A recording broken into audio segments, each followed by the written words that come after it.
Hello again, everybody, and welcome to another exciting episode of the Jim Cornette Experience. I'm Jim Cornette, and today on the program, we've got Iron Men on one channel, Sissy Men on another, and we're going to try to figure out why you can't figure out who to cheer for on either side.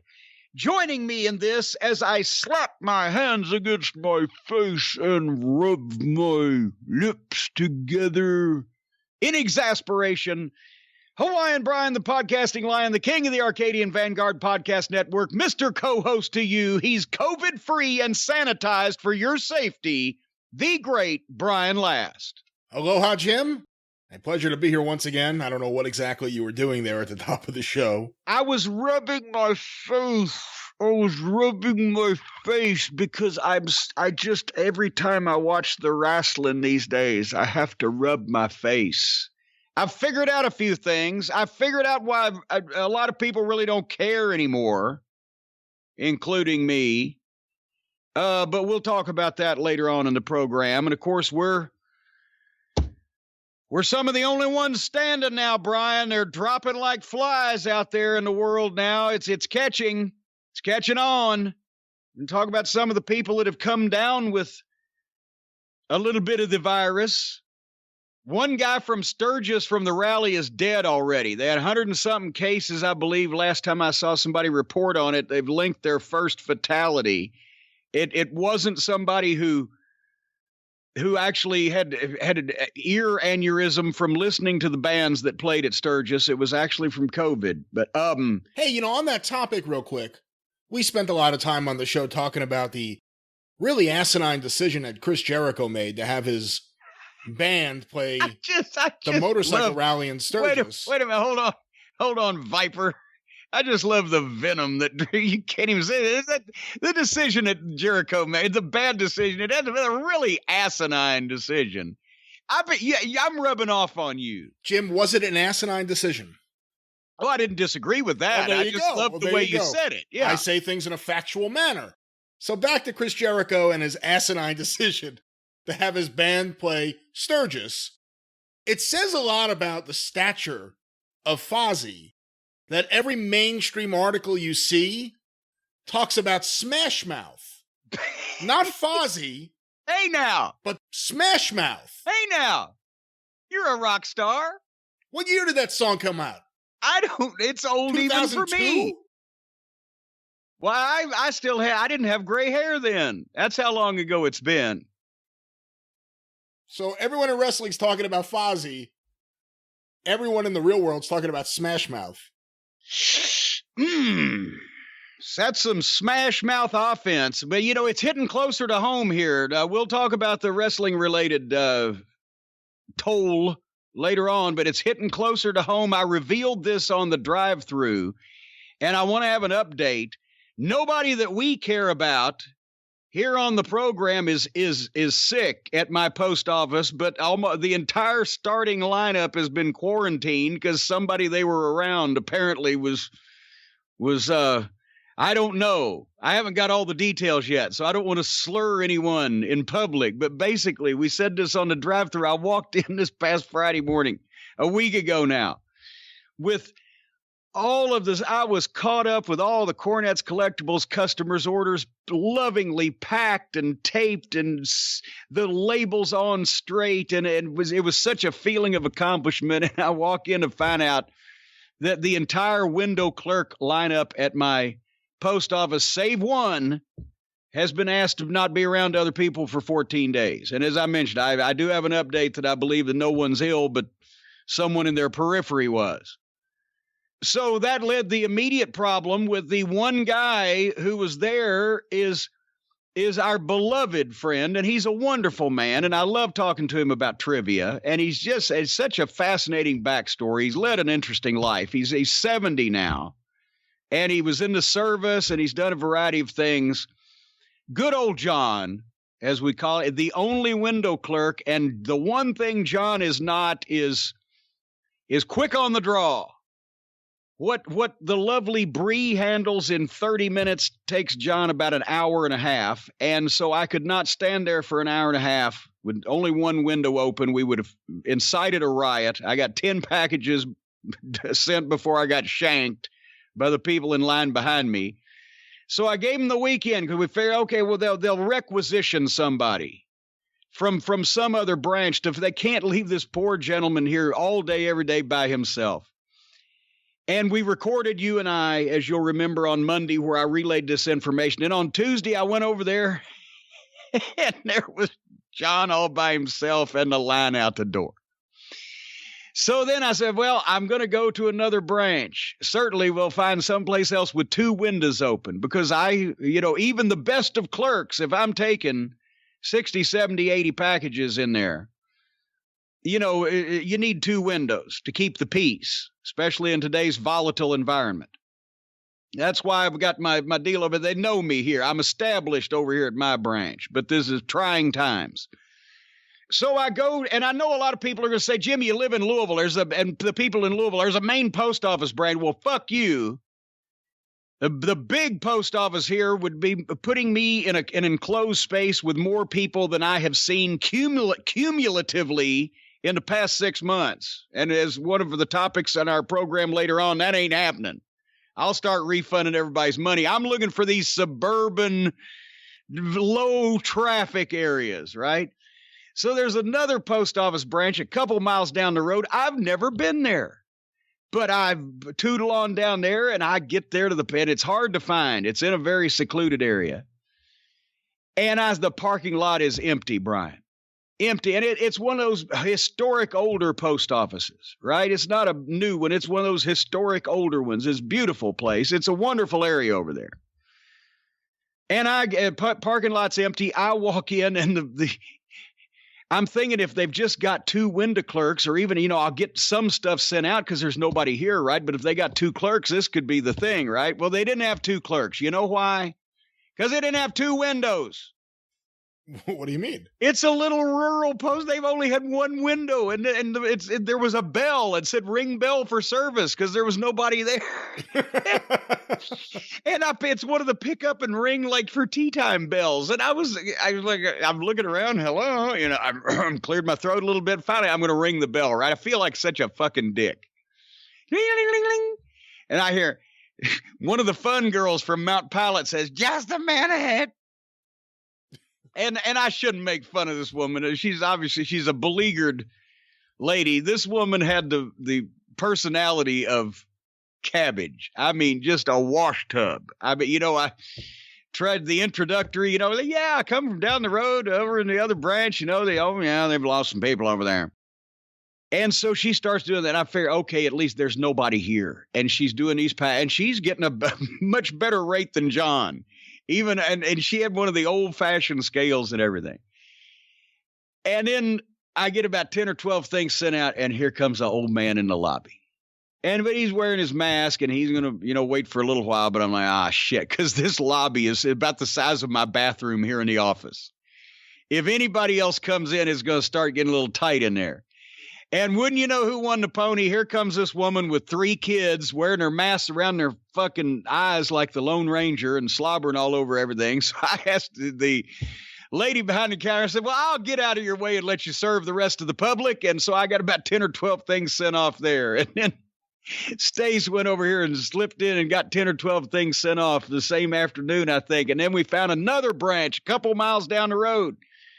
Went to there one time, and they said, well, we normally have 2 clerks, but we don't now. So we got a few. So we've been sending all the shit I had last Friday ready to go. We've been sending it out 10 at a time over various little spots here, trying to stay away from the plague-ridden public.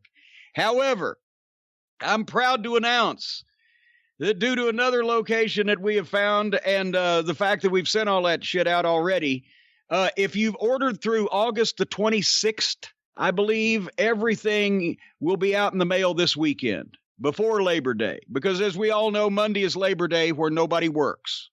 For our international fans, it's a holiday that they came up with, and everybody gets the day off for Labor Day. But we're going to be working all weekend to catch up on the orders since then, folks. And the good news is everything through this weekend will be out by the end of this week, because the full staff should be back by then. And we've got the other location that we've found as a backup. So we have navigated the rocky waters here. Can I say Yes, go ahead and say anything you want. I figured this would be a perfect time to say it. On the topic of my merch from the Super Podcast store, so you got to jump in on this now. Well, I figured this would be the time to say I just recently had to restock stuff, but everything with the exception of international orders has shipped as of today, as we're recording, Thursday the 3rd. Well, aren't you a smart ass? But you international people are going to have to wait a little bit because it's a pain in the ass. Well, yeah, I'll agree with you there. But you're just all caught up while I've been over here just post office shopping like a junkie going from pain center to pain center, trying to get my fig, trying to send out 10 meager packages at a time. There was a guy who walked into the post office the other day. I was so happy that he walked out pretty quickly because it was like, this is one of those situations. Do I say something? Do I just punch him in the nose? He had the mask on over his mouth, but not his nose. And I'm thinking... Which that's kind of like wearing your underwear with your dick hanging over the top of it, isn't it? Yeah, pretty much. Pretty much. And I saw him and I got really irritated. But he was just looking for... I don't know what he was looking for, but he disappeared pretty quickly. He was looking for a fight. That's what these Republican assholes are doing, where they go around maskless or with their faces hanging out. They're spoiling for a fight. Well, I don't know what his political leanings are. Well, you can see it's here. This is one good thing about the pandemic. It's easier now to tell the assholes. It's easier now to tell the assholes. All you do is check and see whether they're wearing their mask or not. And then you can figure out the stupid people, but whether they're wearing their mask right or not. So automatically, we've been able to figure out pretty much on site now, good people, stupid people, and assholes. So who said the pandemic didn't do anything for us?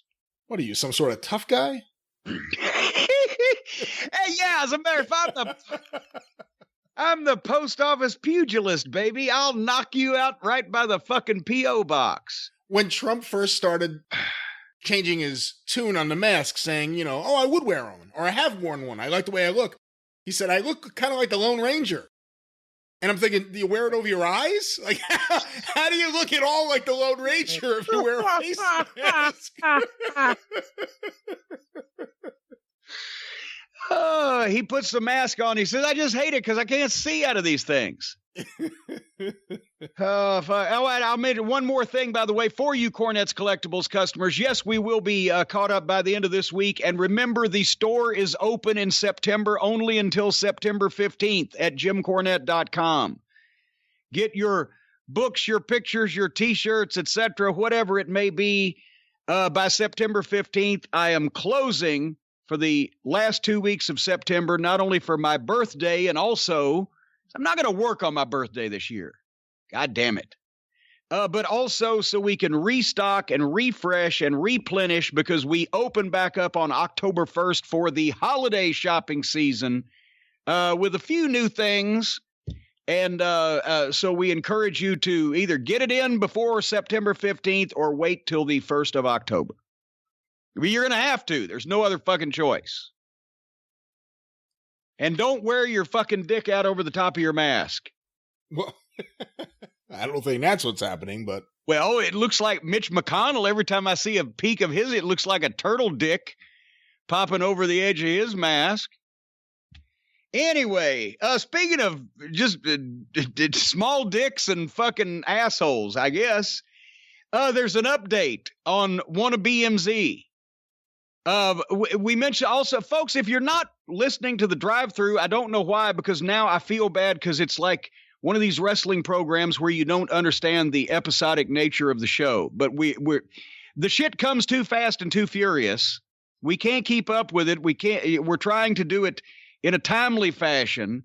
So on the drive-through this past week, we also mentioned an altercation on Twitter involving me and a guy who we call Wanna BMZ, because we don't want to we're giving a lot of people publicity. We'll talk about that in a second. But anyway, Wanna BMZ, if you go back and listen to the drive-through, it's just a short piece, not the whole thing, just when we're talking about him, just to catch up, right?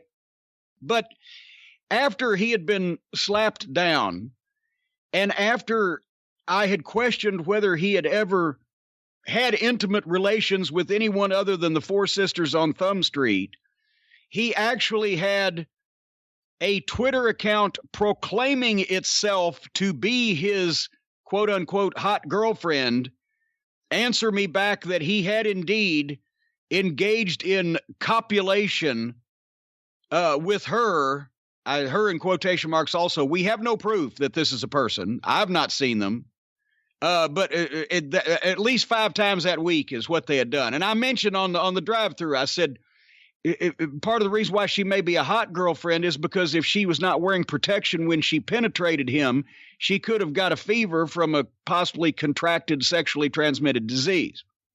But apparently that didn't sit well with him, because he tweeted something, and then, well, I'll let you know what he tweeted. Basically, he quote tweeted, is that what the kids call it, where I had mentioned on the program also that he is to journalism what German bukkake films are to cinema.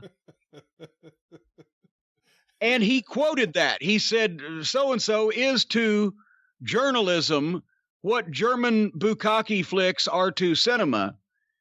And then he followed with his own comment where he basically said, well, since everybody Jim Cornette hates is successful, that puts me in really good company. What? Yeah, and then he rethought that and decided that he didn't want to be in the company of even a successful cast of a German bukkake flick, and he deleted the tweet. What the fuck? But I will agree, if this guy, and his picture's out there, he puts it out, with no regard for public safety. He just puts his visage out there, but you can see that he would fit right in and probably be in good company in the cast of a at least moderately successful German bukkake flick. But we haven't answered the question on whether his quote unquote hot girlfriend is a real person or not. Like I said, I mean, they may have friends. I don't know. Stranger things have happened, but I've never seen these people, in person. So I don't know that she's real. Some folks on Twitter questioned it because what real girlfriend would actually have to get on Twitter to testify that she is indeed engaging in intimate relations with but anyway, I did hear a theory that she is a real woman and she is really his girlfriend because she's a medical student and she's medically fascinated by the fucking sight of his penis. And it's like a research project. How does it function at that size? It's like a small scale replica of a real human penis. Does it have all the same characteristics, just in micro size? And I think it's a fucking, probably for a thesis in school is why but Brian, have you noticed everybody that's trying to get famous now in wrestling, they've heard that the numbers are out there in public of the YouTube views and the YouTube subscribers and the downloads and everything. And all the Cult of Cornette people have been here all along. Well, there's new ones and they've just heard about it. It's not their fault. They didn't know, but they've joined the Cult of Cornette. And we are now somewhat of a powerful force because you just got to we're the smart people. We're with it. As Frank Spaceman Hickey would say, with it. And we like our wrestling, like we like most things, to make some kind of fucking sense and be treated in a serious fashion and be perpetrated and or performed by, grown adults, things like that. We have the right political thoughts, such as the world should not be led by raving lunatics. The Cult of Cornette, we're the smart people. And now that there's so many of us and this has such a reach, everybody's trying to get famous by picking a fight with me. And everybody wants to know, well, what did you say about that? Or what do you got to say about what he said? Or what do you got to say about what he said? And even the former pro wrestling personalities that honestly didn't translate well to private life because they were more pro wrestling and less personality. And nobody really gives a fuck about them if they're not on current television. So they fucking try desperately and in most cases fail miserably to fucking stay. What do the kids call them? Relevant? But anyway, it's not, I don't have time. I'm too busy doing these programs all the time that have these millions of views and downloads and listens and etc. to study up on what every Tom's dick is hairy and every fucking has been and member of the Over the Hill gang has to say about me now that I'm the highest rated fucking wrestling related fucking entity in podcasting and YouTube-ness. And I'm the only one that's not full of bullshit. So I've reached the point now where unless it's particularly entertaining to me, I'm not going to give a lot of these people what they want and make them famous and so that they can get some listens. Because if they can mention my name in their little description, that gets tens of thousands more listeners or downloads than they normally do. So if I respond to them, it's like the fucking so-called main event guys on AEW at this point going 20 minutes with these fucking indie jobbers. I'm dignifying these people. So in some cases, unless it's entertaining to us or the viewers, or the listeners, I'm not going to research everybody's fucking attempt to get my attention so they can get some attention, whether it's the podcast hosts with no listens or the YouTubers with no views or the hosts with hepatitis. It doesn't, I don't have fucking time.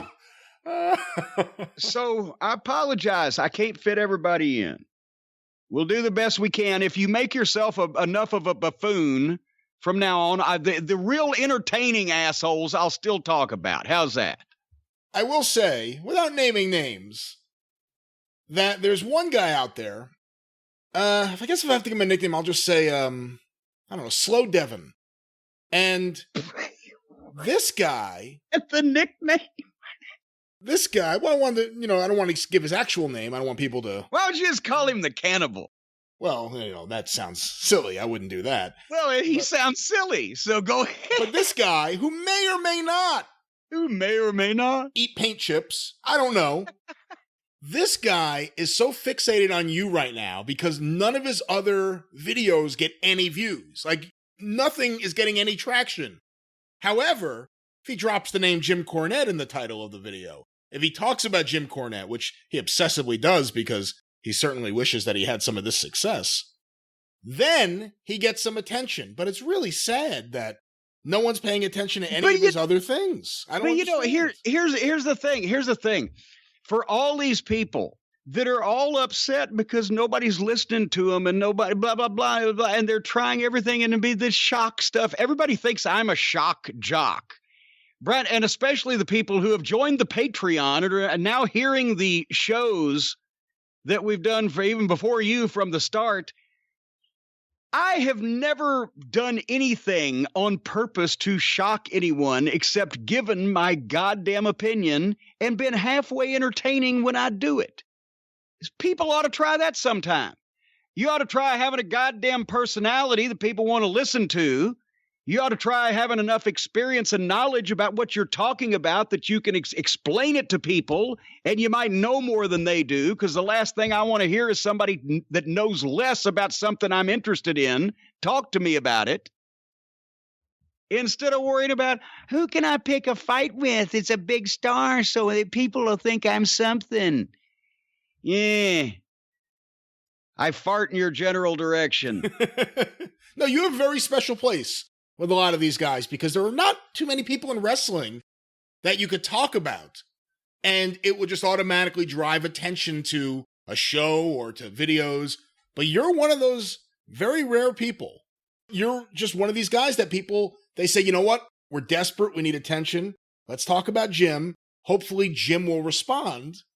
And then we have something. Then hopefully we can get some attention. But, it's You missed a great segue there. If it was time, you see, you're a very rare individual. I could have gone right into Omaha Steaks, but we're going to go into another very rare individual. Mauro Ranallo is gone from the entire WWE, correct? Not just NXT, but did he? Correct. Yeah. But he's still going to do his MMA and boxing commitments, right? So do we have any? I saw a statement where he just said, well, I've done everything I can do. Do we have any of the rest of the story, as Paul Harvey would say? Did he get mad at somebody? Did somebody piss him off? Was he just tired of it? What was his motivation? The only other thing I've heard is that his mother was under the weather, so he's been at home helping out with things because of that. But in terms of any specific Well, reason, but wait a minute, he was from home to begin with, right? Beth Phoenix isn't there either. Aren't the announcers, except for Michael Cole III, whichever one he is in the middle, aren't they at home anyway? I believe he was at home, yes. So that's what I'm saying.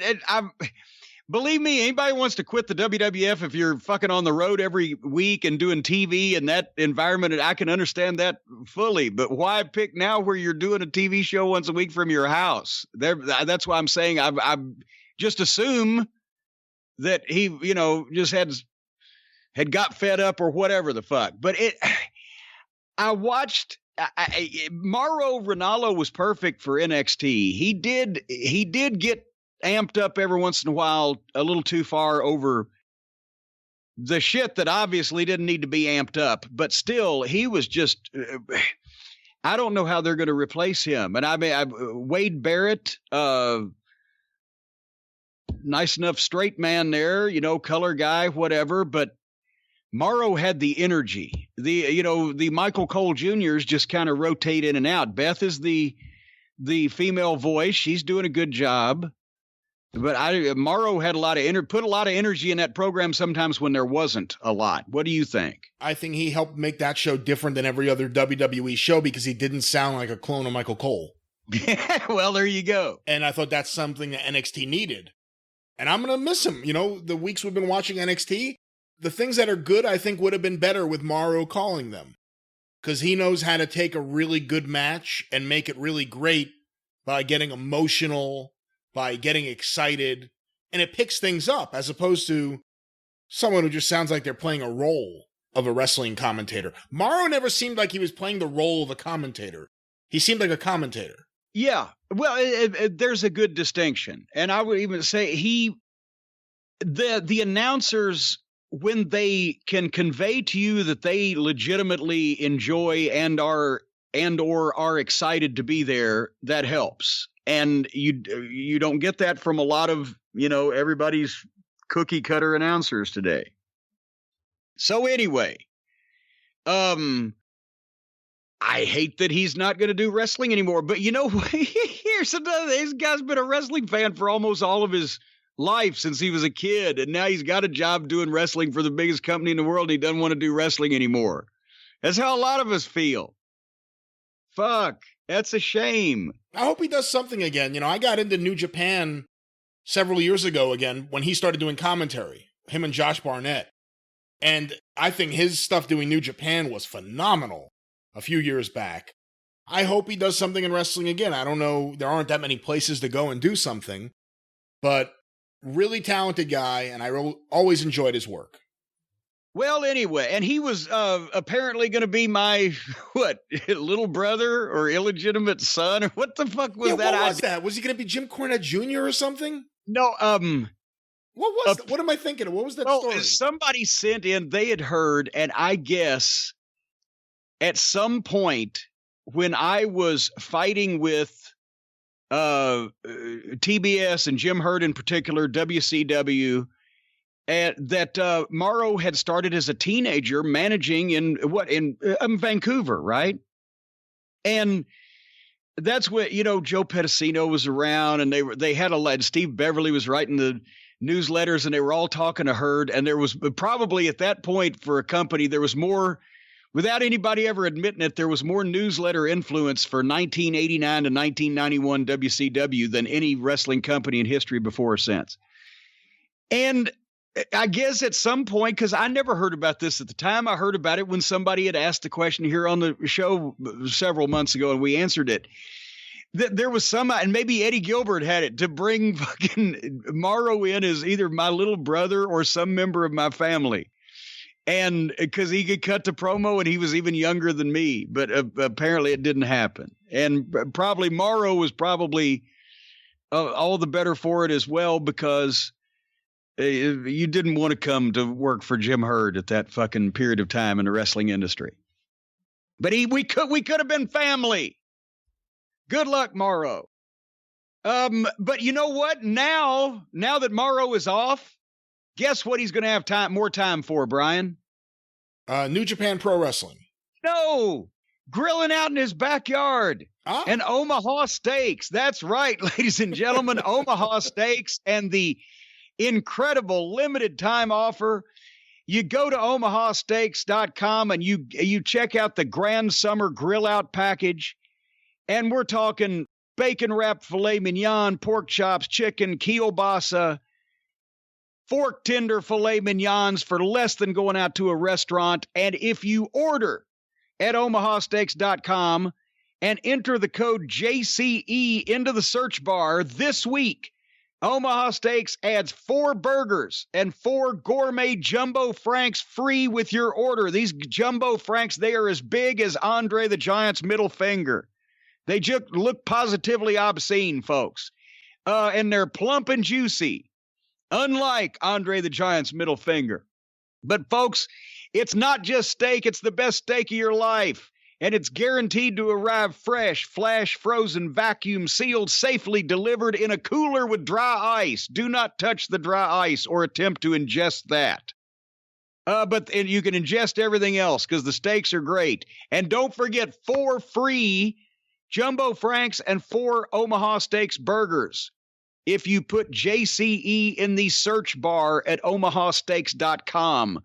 I know you, Brian, as a member of the savoir faire, eat filet mignon at least 3 times a week, but a lot of us often eat job boy steak. Bologna. We're having a bologna blowout in the back of the car on the way to the towns, but every once in a while we get a good big steak and we like to sink our teeth into it. Now you can at home. You don't have to leave the house. Omaha Steaks. Well, there's no reason now with Omaha Steaks that you can't have filet mignon 3 times a week. Well, guy, there's some people under a goddamn bridge that'll tell you there's still a reason whether Omaha Steaks exists that they can't have steak 3 times a week, but most of our listeners are doing quite well for themselves. I think so. We've seen the surveys. They're quite educated, intelligent, and have the wherewithal to treat themselves and eat themselves into a frenzy courtesy of Omaha Steaks. Treat yourself and eat yourself, baby. Omaha Steaks, you cannot beat our meat. What's the matter with you? Right. No, nothing. Treat yourself and eat yourself. Yeah, there you go. I once hold knew a on. girl. What? Nothing. Are you trying to get me to talk about Greenville, South Carolina, and the back of that dumpster again? Did one of them treat themselves and eat themselves? Well, actually, there was. This girl must have had a gymnastics background at one point. She could roll over backwards to the point where, well, nevertheless, we do have an email from Omaha Steaks. Omaha Steaks. Hurry up and use that code, folks. They might listen to this program. You have an email, I understand. I got an email. Email came in. Right here it is. God damn you. D. We're just going to call this gentleman D from North Carolina. Wrote, "Hey, Jim, I'm a lifelong wrestling fan and have been involved in the business running a promotion in the Mid-Atlantic area for the last 15 years. I got married 6 years ago and my wife wasn't a wrestling fan. While she enjoyed my shows, she didn't get it. In an effort to try and understand my love of it, she decided to watch weekly wrestling with me the last few months.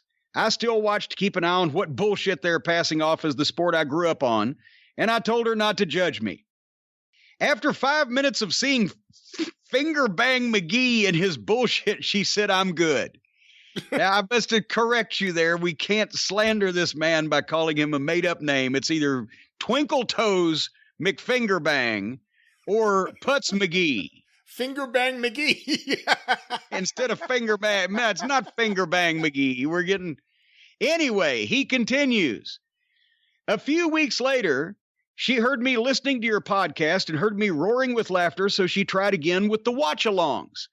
When the Midnight Express versus Magnum TA in Wrestling 2 was over and she heard the backstory, she looked at me and she said, I totally get it. That was awesome. What the fuck happened to that type of wrestling? So I've been showing her lots of NWA stuff and some WWF 80s to give her a full look. She also says she's an avid new listener of both shows and is happy she found someone who says fuck more than she does. Thank you guys for helping my wife respect the sport that I love. See there? You know, that goes into something we've talked about a little bit. You know, I mentioned it last week where Suzanne walked into the office while I was reviewing AEW. Actually, it was on the drive-thru now that I think about it. In that, whether you like modern wrestling or you don't like it, a lot of people are within the wrestling bubble where they don't understand the way normal people outside of wrestling perceive wrestling. And the goofiness and the silliness of it, they don't cause people who aren't wrestling fans to go, let me sit down and check this out. It causes those people to scoff at wrestling. And it's what stands out. It's the most attention-grabbing thing when you've got somebody doing a fucking, goddamn Humpty Dumpty routine on the fucking show. Yes, of course it stands out. And then they go, what the fuck? This is ridiculous. As a matter of fact, since you brought up Suzanne, we told that story last week. This week, I won't even wait for the review, just real briefly.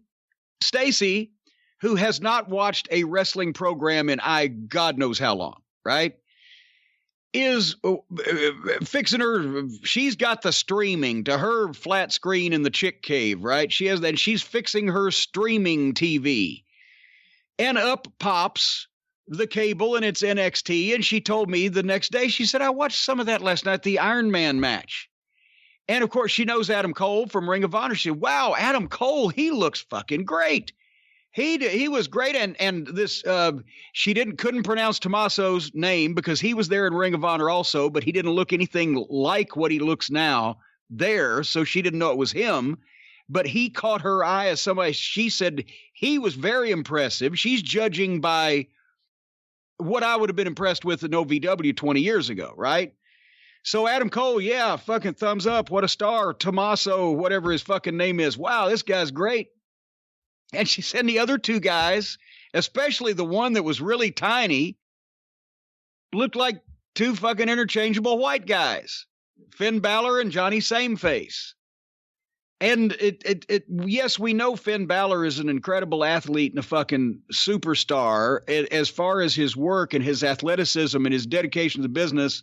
And we'll talk more about why nobody gets over in a four-way except and possibly even in sex later on in the review. But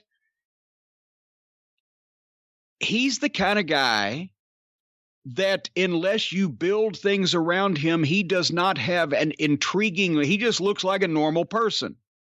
He doesn't have an overly intriguing look, so he has to be focused on, you have to put things around him, because when he's just in a four-way all for himself match and there's another fucking white guy that's a little bit smaller and fucking short hair and a beard too, guy like that gets lost in the mix with people who don't give a fuck, and you're trying to get them. You're trying to get the people that ain't watching, that used to watch, that know what the fuck they like, that used to be in the business, but now in a bubble are like, what the fuck? That's where, and we'll talk more about here in a few minutes, why that nobody else is getting interested, because they have no idea why these people are mad at each other and who's on whose side, which is Wrestling 101. You've got to answer that question. But before we answer that question, after that email, Brian, I figured we might open up some kind of deal to be marriage counselors. Could we do that on the side? We got the podcast going now. We got the YouTube. We got the Patreon. Can we open up a service where all these poor wrestling fans who are trying to explain to their significant others why they watch this goofy shit, we can advise them on what to show them to help them understand why a normal person would want to watch this. It could be a very profitable, lucrative industry, could it not? Well, potentially, but the email, I think, was a boyfriend and girlfriend, not a husband and wife, based on what you said. Well, okay, relationship counselor then. Wait a minute. Hold on here. He said, I got married 6 years ago and my wife. Oh, excuse me. Yeah. Oh, see how well you listen to me? Excuse me. It's like I'm just fucking ranting and raving here. And besides that, marriage, you know, what are you, a prude? You a goddamn Protestant? You a fucking Puritan? You a pilgrim? Maybe me and you need a marriage counselor. Discriminate against people that aren't married that are doing the old fucking hokey pokey?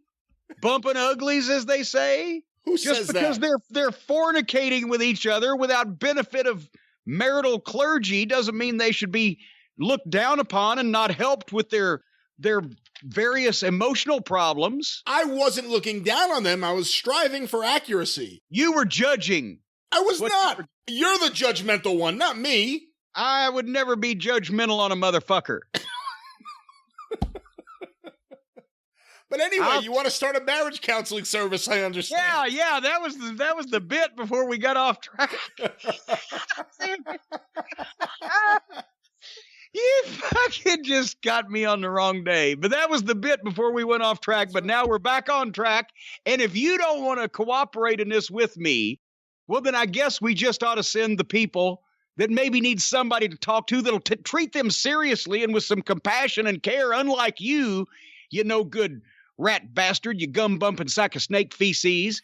They can call the folks at BetterHelp. That's right. Because the people at BetterHelp are professionals at this, not fucking jackoffs like we are.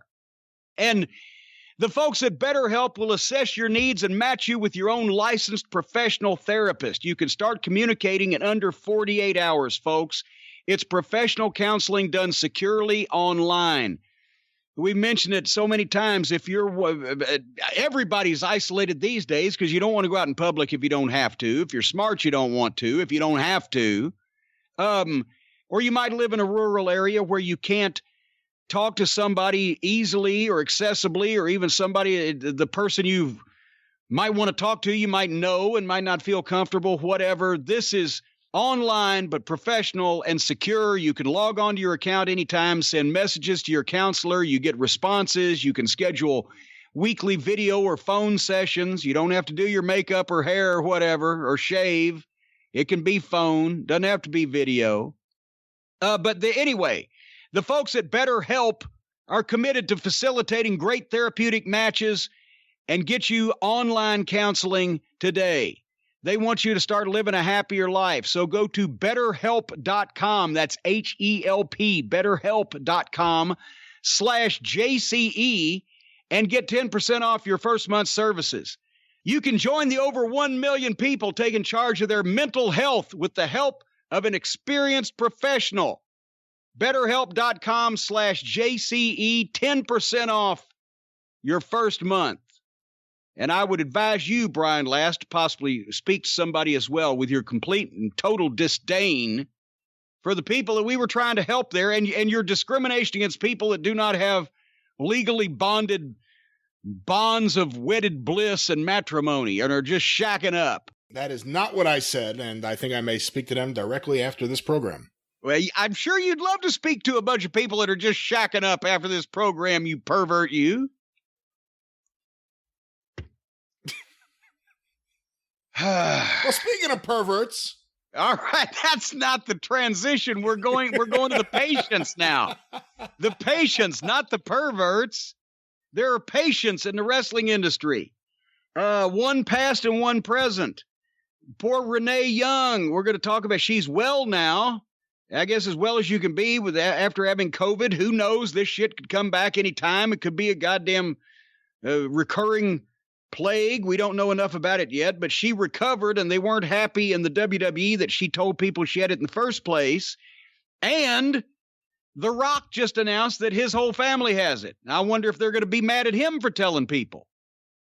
This is starting to, I knew sooner or later, just by process of mathematics and all of the computer generated infection models that I've seen on every single science fiction movie that's involved a plague or a pandemic, that this was going to happen.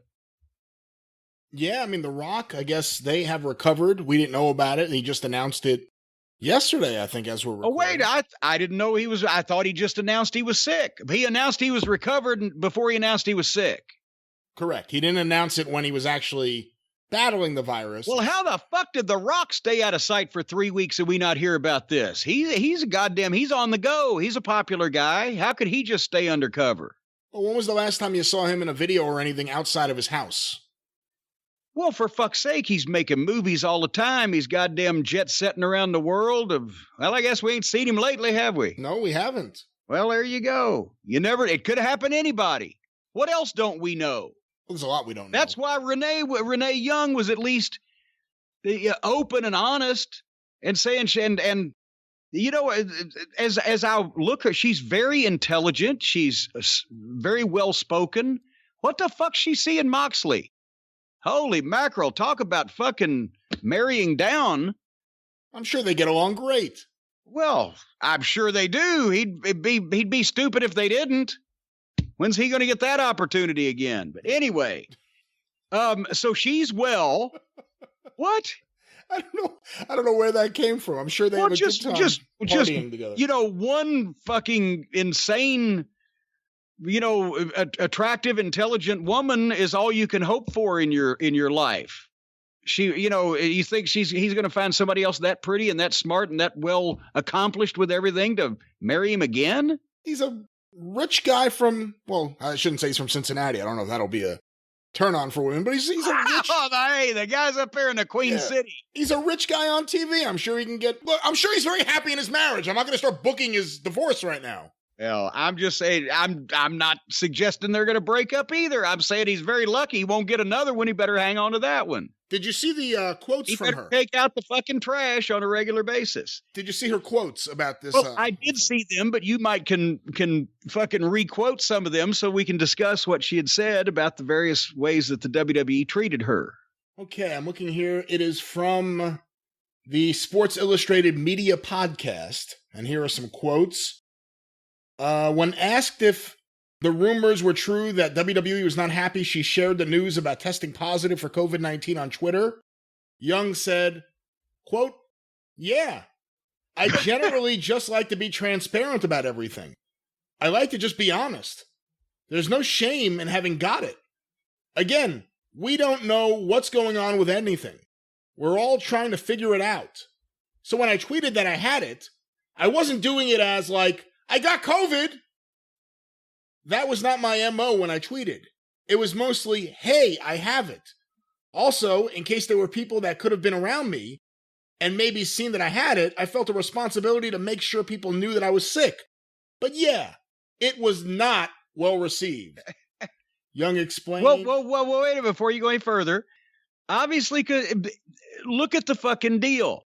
Vince and Linda in the administration at one time, and they're both big Trump fucks. And the governor of Florida is a Trump fuck. That's why he's killed 6 figures of his citizens probably by this time. And the entire apparatus set up to get them to be declared an essential business, and the money that went to the election campaign. And the same thing as what Pig Shit's doing. They want everybody to think that the virus wasn't a big deal and nobody was going to have it and nobody was going to get it. And they could go along and do their thing, and they were downplaying the whole 9 yards. And then she's on their television, one of their most recognizable figures, and very early, yep, I got it. So, of course, they were fucking pissed. Young explained that after her tweet, she went to bed and woke up with some texts. Quote, "They weren't even like, you shouldn't have posted it, but it was like, we wish you would give us a heads up. It was bad for PR and whatnot. But again, I wouldn't have even thought to be like, hey guys, I'm going to tweet that I have COVID, haha. Like that was not what I was thinking about when I posted it." Young was then asked, do you think WWE handled everything with COVID as well as they could have? They never shut down. Do you think they should have shut down? And she said, listen, anything I say on this is going to end up seeming like controversial or like I'm shitting on it or whatever. But yeah, did I feel a little slighted? I didn't really feel like anyone was all that concerned that I got sick. That bothered me for sure. But it's hard to say. Again, it's like shit. The show goes on, and now they're working at the Amway Center, and they're essentially doing the best that they can do now. Now doing the proper tests. I think that was something that should have been implemented from the beginning. Since everything that's gone down, and however many people ended up getting sick, now it feels like a much safer environment. Even when I was there for SummerSlam, I was definitely less concerned about it, knowing that everyone in the building had been properly tested with a nose swab and whatnot. And then she talked about her future plans and how happy she is to stay home for a while. Well, I can identify with that. So, but she's now she's got to fucking sit there at home with Moxley. Holy mackerel! I wonder if he comes in the house. Is he always in like the garage or the basement storage room or out in the parking lot? And if he does come in the house, or by a fence. By a fence. That's yeah, my favorite one still. That's out still by the my back favorite. fence. He's always there. And if he does come in the house, I wonder if first he plays his music and instead of just walking in through the garage, if he just walks all the way around in the front yard, the empty front yard, comes up across the goddamn front porch and in the door that way. Holy mackerel. Hey, we have more COVID news with professional wrestling. Okay. I have an article here from a site called Wrestling Inc. The author is Austin Lee. Well, now, what do we know about these people? It sounds like a generic indie name. I'm not sure. Is this something we should be disseminating? Do we have is this the Washington Post or the National Enquirer? I'm not sure, but it has direct quotes here, so that's why I'm... Direct quotes. All right, well, then we'll go with direct quotes. See, we're a fact-finding show, first and foremost. The headline, AJ Styles reveals he tested positive for COVID. What? Holy shit. When was this? The phenomenal one, AJ Styles, recently went on Twitch and offered his well wishes for The Rock, as it was reported earlier that The Rock and his family have been diagnosed with COVID. During the discussion, Styles revealed that he recently tested positive for the virus as well. Here's a quote. "A lot of people don't know or realize, but I also tested positive a few weeks ago. It may have been a month ago. Goddamn, wouldn't you remember? I feel for people that have to deal with this, but my personal experience with it was that I didn't have any problems with it. Hopefully The Rock and his family are safe and everyone is taken care of and not having many symptoms. That sucks for him and his family, and hopefully they're getting through it fairly quickly. I went through it, and I was one of the lucky ones. I didn't have many symptoms, kind of had a headache, and not much else. I was pretty lucky. I hear that The Rock and his family are no longer contagious, so hopefully everyone is on the mend.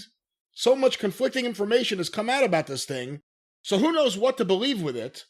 Oh, wait a minute. Well, go ahead. There's more. Go ahead. He said, "I feel very lucky to be walking on God's flat earth." No, he didn't. No, I added that last one. All right. Gosh. All right. But so when did AJ, God damn it. We can't get through this fucking program today. When did he disappear for 2 weeks or more recently? Hasn't he been working on TV? I don't know. I think he's on SmackDown since he ran away from Paul Heyman. And by the way, I think Paul Heyman's now on SmackDown too. So that's funny, but oh, God. I'm not sure. I'm not sure when exactly.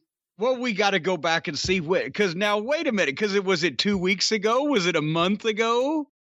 What you would remember, because, okay, when they told him, well, see now, goddamn it, here now. I'm smelling something. So I guess you don't have COVID. What?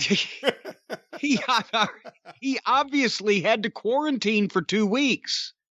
So then when did he just gives a rough time frame where he had to stay away from his entire family for 2 weeks, or couldn't go to work for 2 weeks, or how did they hide that he was not around for 2 weeks, or did we just not notice that he wasn't on the show, or whatever the fuck? But I need the cult members out there need to narrow this down. Or is AJ doing more of the flat earth stuff, where there's more stuff that needs to be discussed about this? I want to know when he was quarantined for 2 weeks away from everybody and why he doesn't remember those exact dates. If I ever get 2 weeks where I don't have to interact with one other human being. I'm going to write that down and put it on a gold plaque on the fucking wall. What are the chances he actually self-quarantined? If you are specifically told, yes, you are goddamn sick, you have COVID-19, he's going to want to be around his fucking family, his kids. He's AJ Styles. He's not known for making good decisions. Okay, would they want to be around him? I can't answer that. I think we need to determine whether or not maybe he just had the fucking rockin' pneumonia or the boogie woogie flu, and he was fucking making a mountain out of a mole virus. Flat Earth. You know what the problem is, Brian? If they would bring AJ Styles out there and let him cut promos saying he believed the earth was flat, I would like the whole gimmick better. Because at least they'd be making him a heel. That's the problem. I figured this out. Well, I've talked about it for weeks and weeks and weeks and months and years and years and years. But so it's not like something I just figured out. But this was the most glaring week on television ever, I think, for the rule of Wrestling 101, wrestling booking, that I explained to the guys that came to OVW that had never been in a wrestling ring in front of people a day in their life. The most important thing about wrestling is that the fans have to know who's on whose side, who's mad at each other, and why they're fighting. And then everything else can be worked out. But if the fans don't know that, the answer those basic three simple questions, who's on whose side, who's fighting, and why, then you got caca. And there's not just no heels and no baby faces in the ring. There's no heels and no baby faces in the booking. There's no structure to save the talent from themselves not knowing what to do because they're just going in and doing moves because that's the structure of the companies. That's what they have completely lost the plot on this whole thing. Everybody. Because if you're just having guys in tights going out and doing moves to each other without having a clear-cut, not only reason to fight, but also a clear-cut choice for the fans to make and make it consistent, if the top babyface Brian and other top babyface Jim are fucking friends for 3 weeks and then suddenly they're wrestling each other on the 4th week and punching each other in the face, but then on the 5th week they're ambivalent, you're splitting the audience. There's always going to be heel fans. There were heel fans who hated the Rock and Roll Express because their girlfriends liked them, loved them. And so they were naturally, well, I hope the Horseman beat the shit out of them, or Flair because he was cool. But when you have a lot of heel fans, it fucks up the matches, actually, in the way you can have them. But still, the fans of the heels were fans of the heels because they were heels. And they had a specific reason for disliking the baby faces or liking the heels. And the fans of the baby faces, obviously the same. They had a specific reason for liking the heels and not liking for liking the baby faces and not liking the heels. So everybody was on the same page. But the performances determined the fans' reactions. And it wasn't that hard to book.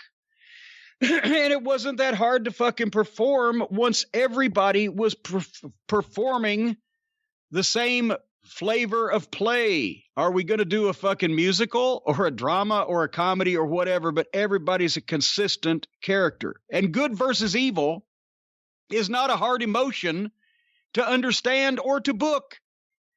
I wonder if Dutch told me about it when fucking Shitstain in Orlando at a TNA taping was telling Dutch, I just don't understand this whole heel and babyface thing. And Dutch said, well, they wrote a whole book about it. You ought to read it. And Vince said, what's that? The Bible. Coming from Mr. Christian, he didn't get the whole babyface heel thing. It doesn't have to be so contrived as to have babyface and heel on the fucking shirts like the Henchmen in the Batman series.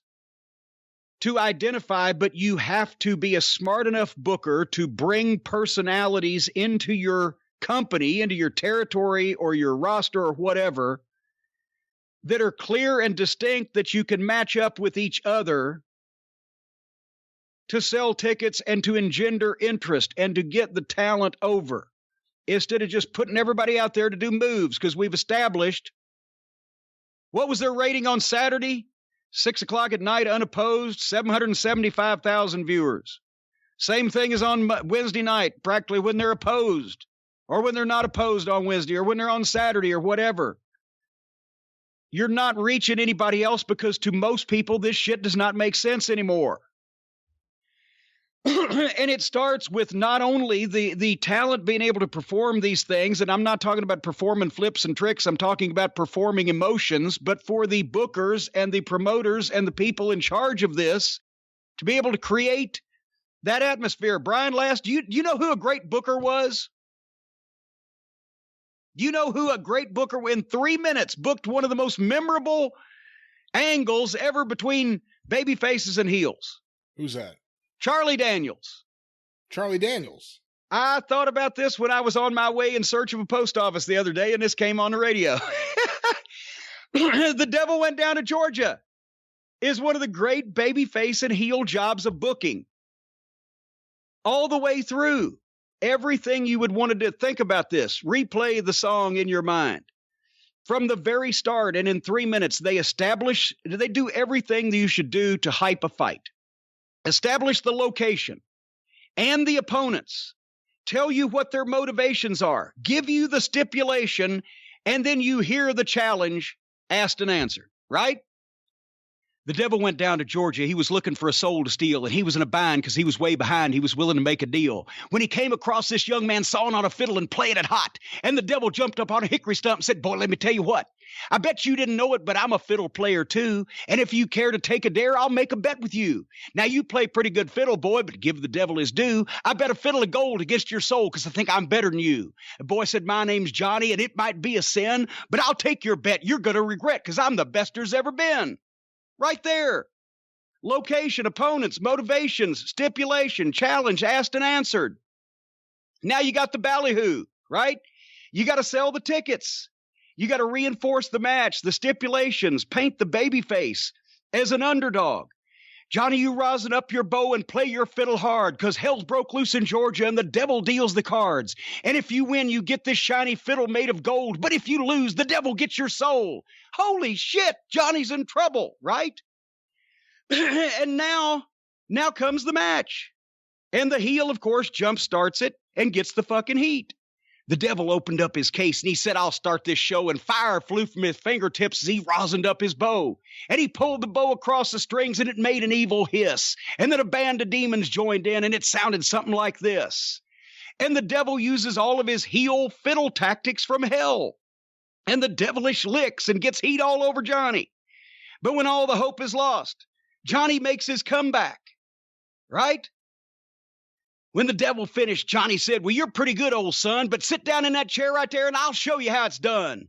And he does the fire on the mountain, run, boys, run. The devil's in the house of the rising sun, chicken in the bread pan, picking out dough, granny me dog bite, no child no. And he goes through the whole goddamn every grand old Opry fiddle lick and finishes with a nod to the Orange Blossom Special. And the devil taps out and the babyface gets the last word. Well, the devil bowed his head because he knew that he'd been beaten. He laid that golden fiddle on the ground at Johnny's feet, and Johnny said, "Devil, just come on back if you ever want to try it again, because I done told you once, you son of a bitch, I'm the best there's ever been." 3 minutes. Babyface, heel, stipulation, match, finish. It's not that fucking hard, is it? I guess you've gone to sleep. Well, hadn't thought about it in terms of Charlie Daniels before. Is Bad Leroy Brown a good guy or a bad guy in the Jim Croce classic? He's a heel. He's a heel, and like all the fucking Jim Croce songs, he kind of switches babyface at the end. I guess so. Right? Like all the Jim Croce songs. And you don't mess around with Jim. Because he was bad until he met Slim. Anyway. So what I did was I started thinking it's not this hard to establish your heels and your baby faces and book it. And any booker in any territory, small, large, 60s, 70s, 80s, before whatever the fuck, I want to explain what the talent roster looked like. You had a piece of paper, and on one side you had all your heels, and on the other side you had all your baby faces. 2 columns. Vince McMahon, one of his picadillos was not only his talent rosters and he wanted you to make a new talent roster before every TV writing meeting. Of course, those were, before every meeting on a new set of taping. So once a month, right? He demanded that the baby faces be on the left and the heels be on the right. Not only on the talent roster, but also in your booking book. And God damn it, if you didn't put them down that way, you're mixing them up. He had you fucking erase it and do it again. And what you did was, but that's not just Vince in the 90s. That's WCW in the late 80s, early 90s. That's me in Smoky Mountain Wrestling. That's every booker in every territory. You had a list of baby faces and a list of heels, and you matched from column A to column B. There was no interrelation among the same column unless it was either 2 preliminary guys nobody cared about to begin with and you're just making a match to keep people's attention, or a rare main event angle amongst 2 of the top guys from the same side, usually on the heel side because babyface matches were harder to have, so they were even rarer and usually only at the top or a little Billy Robinson, Tony Charles attraction in the middle. And still, they managed to keep all these matchups fresh in weekly territories and bi-weekly territories and especially monthly territories. Obviously, there were stipulations and rematches, and you'd start out with a tag match, and if 2 guys ran in next week, you'd have a 6-man. And then you'd break out of it again with another tag match with stipulations and the other 2 guys in some stipulation match of their own, whatever. You would keep it fresh and you would cycle talent. Your top talent stayed longer because they were main event guys. They drew money for you. You had plenty of mileage to get out of them. You rotated your underneath guys every few months because that way you had fresh matchups and you had other different people on your card to change the faces. I don't know why even a billionaire with unlimited amounts of money wants to sign his job guys to fucking ongoing contracts where they have to be shoved down our fucking faces and throats every week, but nevertheless. What I did was, because I have the complete records or nearly complete, I went back to Mid-South Wrestling of 1984. I've thought about 80s Crockett, but there was so much talent there, so many different guys that it would get really confusing, especially because this is audio. But I went to the biggest show of the month for Mid-South Wrestling for each month, February through November. And just I wanted to look and see how hard it was to make matches and new matches that drew and still keep baby faces and heels on a different side. And it kind of worked out easily. There were usually 18 to 20 guys in the territory, 9 or 10 on each side. The Oklahoma City show on February 19th, 1984 at 2:00 in the afternoon at the Myriad, which was, I hope it's still there. It was the most beautiful state-of-the-art building in the whole Mid-South territory. Gorgeous arena. Did $70,800 at the gate. That's about 8,000 fans. And there were some matches that guys were finishing up, and other matches guys were just starting to come in, and a few little attractions. That's where they had switched Jim Neidhart on Butch Reed. Neidhart turned babyface. They had been partners and tag team champions. Butch Reed beat Jim Neidhart. JYD, Junkyard Dog, beat Crusher Darso, the Russian sympathizer. Magnum TA and Wrestling 2 beat the Midnight Express by disqualification. Terry Taylor beat Nikolai Volkov. They got a match from Dallas. Mike Von Erich beat Buddy Roberts. Poor Buddy was chosen to come up and babysit young Mike.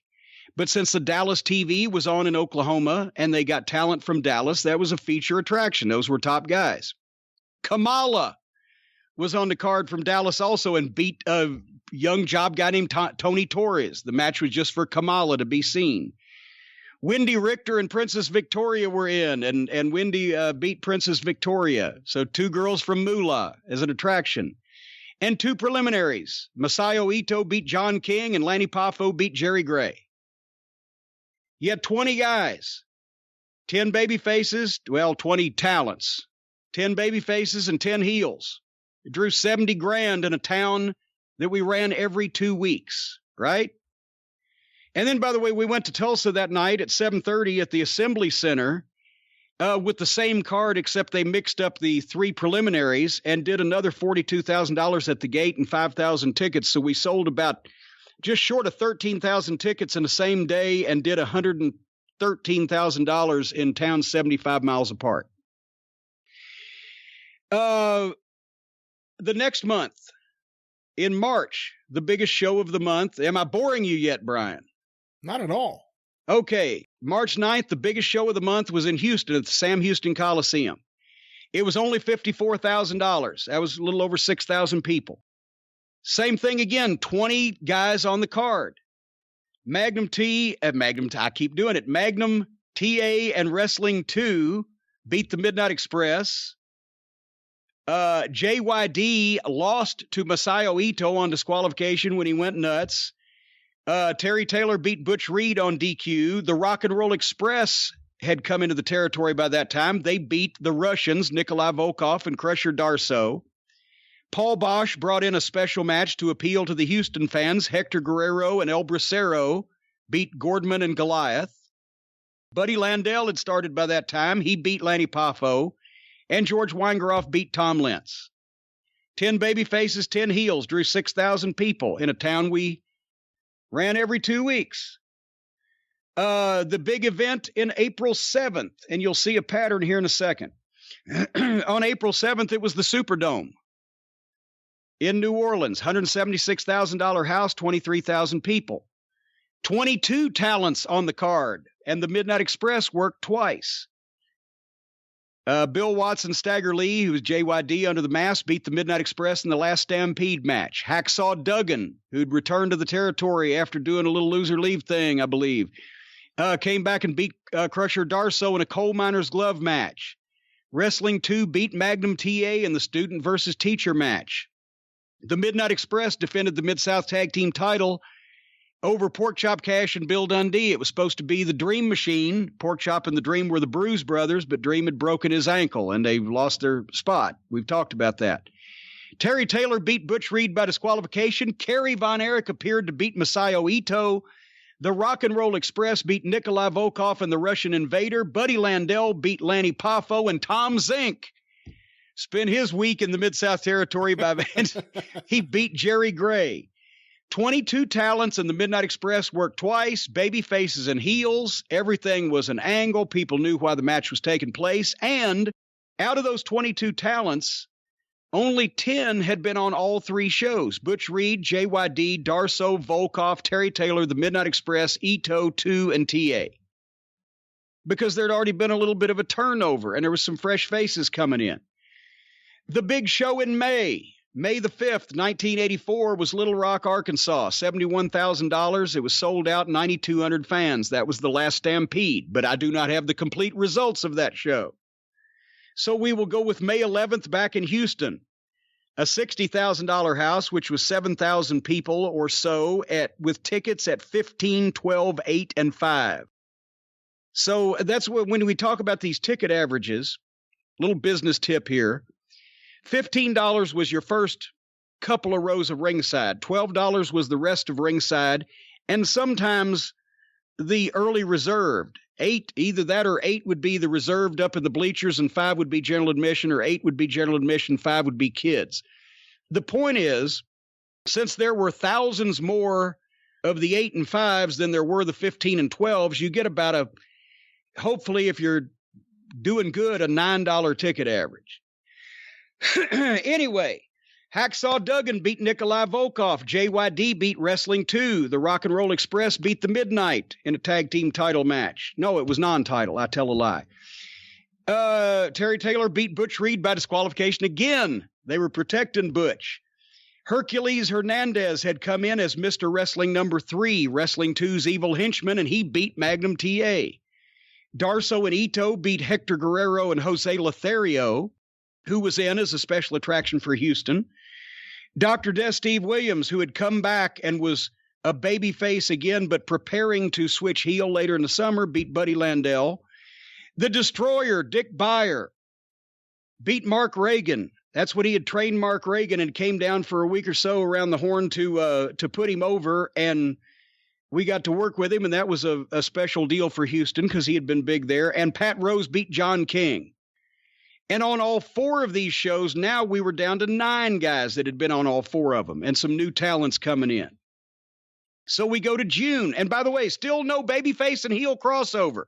There's no reason for it, because everybody knows why all these babyfaces and heels are mad at each other. June 16th, 1984, we go back to the Superdome in New Orleans, $166,000 house, somewhere around 20,000 people. JYD beat Butch Reed in a street fight. Magnum TA beat Ted DiBiase in a North American title match. The Midnight Express beat the Rock and Roll Express in a tag title match. Terry Taylor beat Crusher Darso, who was now going as Crusher Khrushchev, in a TV title match. They got a big match from Dallas. Chris Adams and Stella Mae French in the Valet feud beat Jimmy Garvin and Precious. And of course, obviously, the men were not allowed to wrestle the women and vice versa, although the women took plenty of liberties with the men. Buddy Landell beat Sonny King. They had a women's tag match. Princess Victoria and Velvet McIntyre beat Wendy Richter and Peggy Lee. By the way, that was the night Wendy Richter was my planted cohort when I was handcuffed to Hacksaw Duggan, and she brought the ether down to ringside. And Hercules Hernandez, the heel Mr. Wrestling henchman, beat Wrestling 2, who had switched back babyface on his way to limping out of the territory. 22 guys. 22 talents. Again, on all 5 shows, now it's down to only 7 people were on all 5 shows. The Rock and Roll Express were on 4 in a row. Butch Reed was on 4 out of 5. Still no fucking crossover. Brian, do you see a pattern here? All these fucking guys had issues with these other guys that were kept up day in, day out, week in, week out on the television. That's why people came and bought tickets to see these fucking matches. They knew what was going on, and they knew why the guys were mad and what they were going for. You go to July the 6th. The big show that month is Houston. $71,000, about 8,500 people. Midnight Express over the Rock and Roll Express. TA over DiBiase. Reed and Ernie Ladd beat Sonny King and Terry Taylor. Ernie Ladd, a special for the fucking Houston audience. Terry Taylor over Darso. Chavo and Hector Guerrero beat Hacksaw Duggan and Jose Lothario. Hercules beat Wrestling 2. The PYTs, the Pretty Young Things, Coco Ware and Norvell Austin, a new babyface team that have coming in because we're about to send the Rock and Roll Express out. They beat Pat Rose and Hans Schroeder, and Alberto Madril beat Buddy Landell. Now there's only been 6 of and there's 23 talents on that card. Terry Taylor worked twice because somebody was hurt. Only 6 of the talents have been on all 6 of the shows. Rock and Roll was on 5 in a row. Reed was on 5 of 6. So we go to August. The Superdome. $165,000 house. The tickets there were 50, 25, 20, 10, 8, and 5. Yes, you could get in the Superdome for $5. But sitting in the front row is going to cost you $50. So at that price, there was somewhere around 16 to 18,000 people, we believe. I have an incomplete card here, but Flair went to a double disqualification with Kerry Von Erich for the NWA title. Magnum TA wrestled Butch Reed for the North American title. The Midnight Express lost to Dusty Rhodes and Sonny King. It was supposed to be JYD, but he had left the territory. Hacksaw Duggan had his blow-off with Hercules Hernandez, Terry Taylor versus Dr. Death. The Fantastics coming in now against Darso and Landell, and they had like 3 or 4 preliminary matches. But now on all 7 shows, only 5 of the talents have been on all 7 shows. And there's like 24 guys at the Superdome. We're coming to an end here, and I'm going to wrap this up and explain my point. On September 9th, the big show was Houston. $62,000, 7,000 plus people. Hacksaw Duggan beat Hercules Hernandez in his blow-off there, and my hair was at stake, but since they had shaved my head the week earlier, my cousin Percy, amiably portrayed by Jim Jameson, came down from Memphis, and he got his head shaved that night. The Fantastics beat the Midnight Express by disqualification. Dr. Death beat Terry Taylor. Butch Reed beat Jose Lothario. Brickhouse Brown and Sonny King beat Ernie Ladd and Buddy Landell. Adrian Street beat Art Cruz. Rick McCord beat Johnny Mantell. Tony Torres beat Hans Schroeder. 3 people, the Midnight Express and Terry Taylor, had been on every single one of those shows all year. Butch Reed had been on 7 out of 8. Duggan had been on 6 out of 8. Everybody else was just a few times or new coming in. I will jump October because I didn't have the full card for the big show. And the last one, November 22nd of 84, back at the Superdome, was a disappointment. Only did a $104,000 gate and 12,000 or so people. But the Rock and Roll Express beat the Midnight Express in a scaffold match. Magnum TA beat Ernie Ladd for the North American title by disqualification. Hacksaw Duggan and Butch Reed beat Dr. Death and Ted DiBiase. Doc had switched heel, and now Doc and DiBiase had started their tag team that would dominate as the Midnight Express were leaving. They would be the new top heel team. Adrian Street and Miss Linda beat Bill Dundee in a handicap match. The Guerreros beat George Wells and Brickhouse Brown and several other matches. And then the following night in Houston, which was almost as good as the Superdome, we did a sellout 11,000 plus and $89,800 for basically the same match. Rock and Roll Midnight, Duggan, Butch, Doc, and DiBiase, TA and Ladd, the Guerreros, but also Landell versus Taylor. Hercules beat Tony Falk, and Tim Horner jerked the curtain against Jack Victory. And on that weekend, the Thursday and Friday of Thanksgiving, in 2 days, we did $195,000 at the gate and sold 23,000 tickets. Point I'm making is all of these individuals, baby faces and heels, their personality was clearly defined. Whether they were good or bad people, the fans knew them and reacted to them, and they all looked differently, and they acted differently, and they spoke differently. And they didn't do anything out of character for who they were, and they had the baby faces were always friends with each other and would walk through hell with gasoline britches for each other. And the heels were always on each other's side, especially when they needed the numbers advantage, but they weren't above stabbing each other in the back at the appropriate time to get ahead. And one of the big fucking things that would happen is when someone switched from one side to another. Hence, as I believe I've illustrated over this year, the 2 big switches were Dr. Death switching from being a featured babyface to a top heel, and Mr. Wrestling 2 switching from a top babyface to a top heel for a short run that didn't work out before he finally, over the last couple of weeks he was in the territory, put over his henchman who had been decided on was going to be a bigger top heel. Otherwise, everybody stayed in their allotted fucking, and as I recall, I mentioned in February, Butch Reed and Jim Neidhart, the former tag team champions, had just broken up, and Neidhart was on his way out because Butch was winning that feud. It was something that happened once or twice a year that someone on the same side would suddenly turn on each other. And that's why that drew. And that made big money. When 2 here turned on TA, it made him a star as well. That was the last push toward getting TA over and putting him in singles to becoming the North American champion when he'd been a tag team before. It was a very important tool. We've lost it. You don't just book baby faces indiscriminately to fight baby faces, especially on TV, because then you're splitting the audience. Who are you going to cheer for? I mean, we'll just cheer for both of them. Well, then we don't really care who wins. It's not going to be any emotional catharsis. We're just watching moves. Or if you have heels arguing with each other, if it happens all the time, which it obviously is now. Well, what the fuck? Well, the only reason that a heel program works is if it's a dream match situation. The Tully Blanchard, Arn Anderson, and the Midnight Express were in the same company for 3.5 years before they fucking were in the same ring with each other. And then it was a dream match, and it drew better than the NWA World Championship series that was going on because it was new and they hadn't seen it.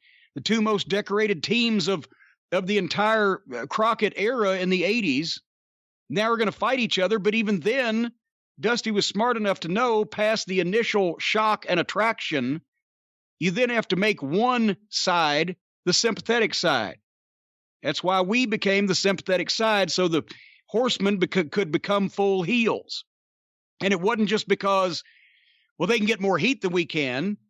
It was because Dusty made a decision that we would actually be better in the sympathetic position. But you have to make these things legitimate and fit the situation. And you can't just have people stabbing each other in the back in every match because it's a multi-man match or a four-way, or they're going to fight this week and next week they're on the same side, and we can't keep track of this. And nobody works like a heel and nobody works like a babyface. To compound the tragedy of the rotten, subpar amateur hour booking. I'm just telling you, they got fucking national television and a billionaire's money. And here's a company owned by a cowboy living in Bixby, Oklahoma, that ran events in 4 states. And over the course of the year, Oklahoma City ran 24 events, drew 180,000 paid admissions, and grossed $1.2 million. Houston, Texas. If I have my notes here correctly, I believe I do somewhere. God damn it, yes. No. Yes, Houston, Texas. 24 events, 175,000 paid admissions, $1.1 million gross. Tulsa. 1984 money, just to specify. And by the way, multiply it 2.5 times, because $1,000 then, I just looked up, is like $2,500 now. So when we're talking about grossing $1,250,000 in a year in Oak City, that's actually should be 2.5, a little over 3. Tulsa, 21 events, 100,000 paid, $700,000 gross. And the New Orleans area, there were 4 Superdomes that sold 75,000 tickets and grossed over $600,000, and 25 other events at the Downtown Auditorium or the Lakefront Arena that sold another almost 100,000 tickets. So the total for the town for the year was 160,000 admissions, $1.2 million gross. In just New Orleans, Houston, Tulsa, and Oak City. And this was a territory that ran literally, as we've talked about, 7 fucking nights a week. They grossed 1.2, there's 2, there's 3, there's 4.5, there's, oh God, I missed the last number, 4.5, God damn it. In today's money, $10 million. With baby faces and heels and everybody understanding why everybody was mad. Do you see why I'm frustrated? Well, that's one of the big things. As someone who has seen all these Mid-South Wrestling television episodes from this period of time, you never were confused about what was happening. Even if an angle wasn't finished and everything wasn't spelled out yet, like Dr. Death and Terry Taylor in the TV title, you still had an idea of what was going on week after week. Nothing was dropped. Nothing just disappeared. Nothing was ignored for a few weeks. They say now, well, we want the fans to ask questions. Well, you want them to be asking questions about what's happening, not wondering what's going on. I wonder what he's going to do, not I wonder what the fuck he's doing. Right? Right.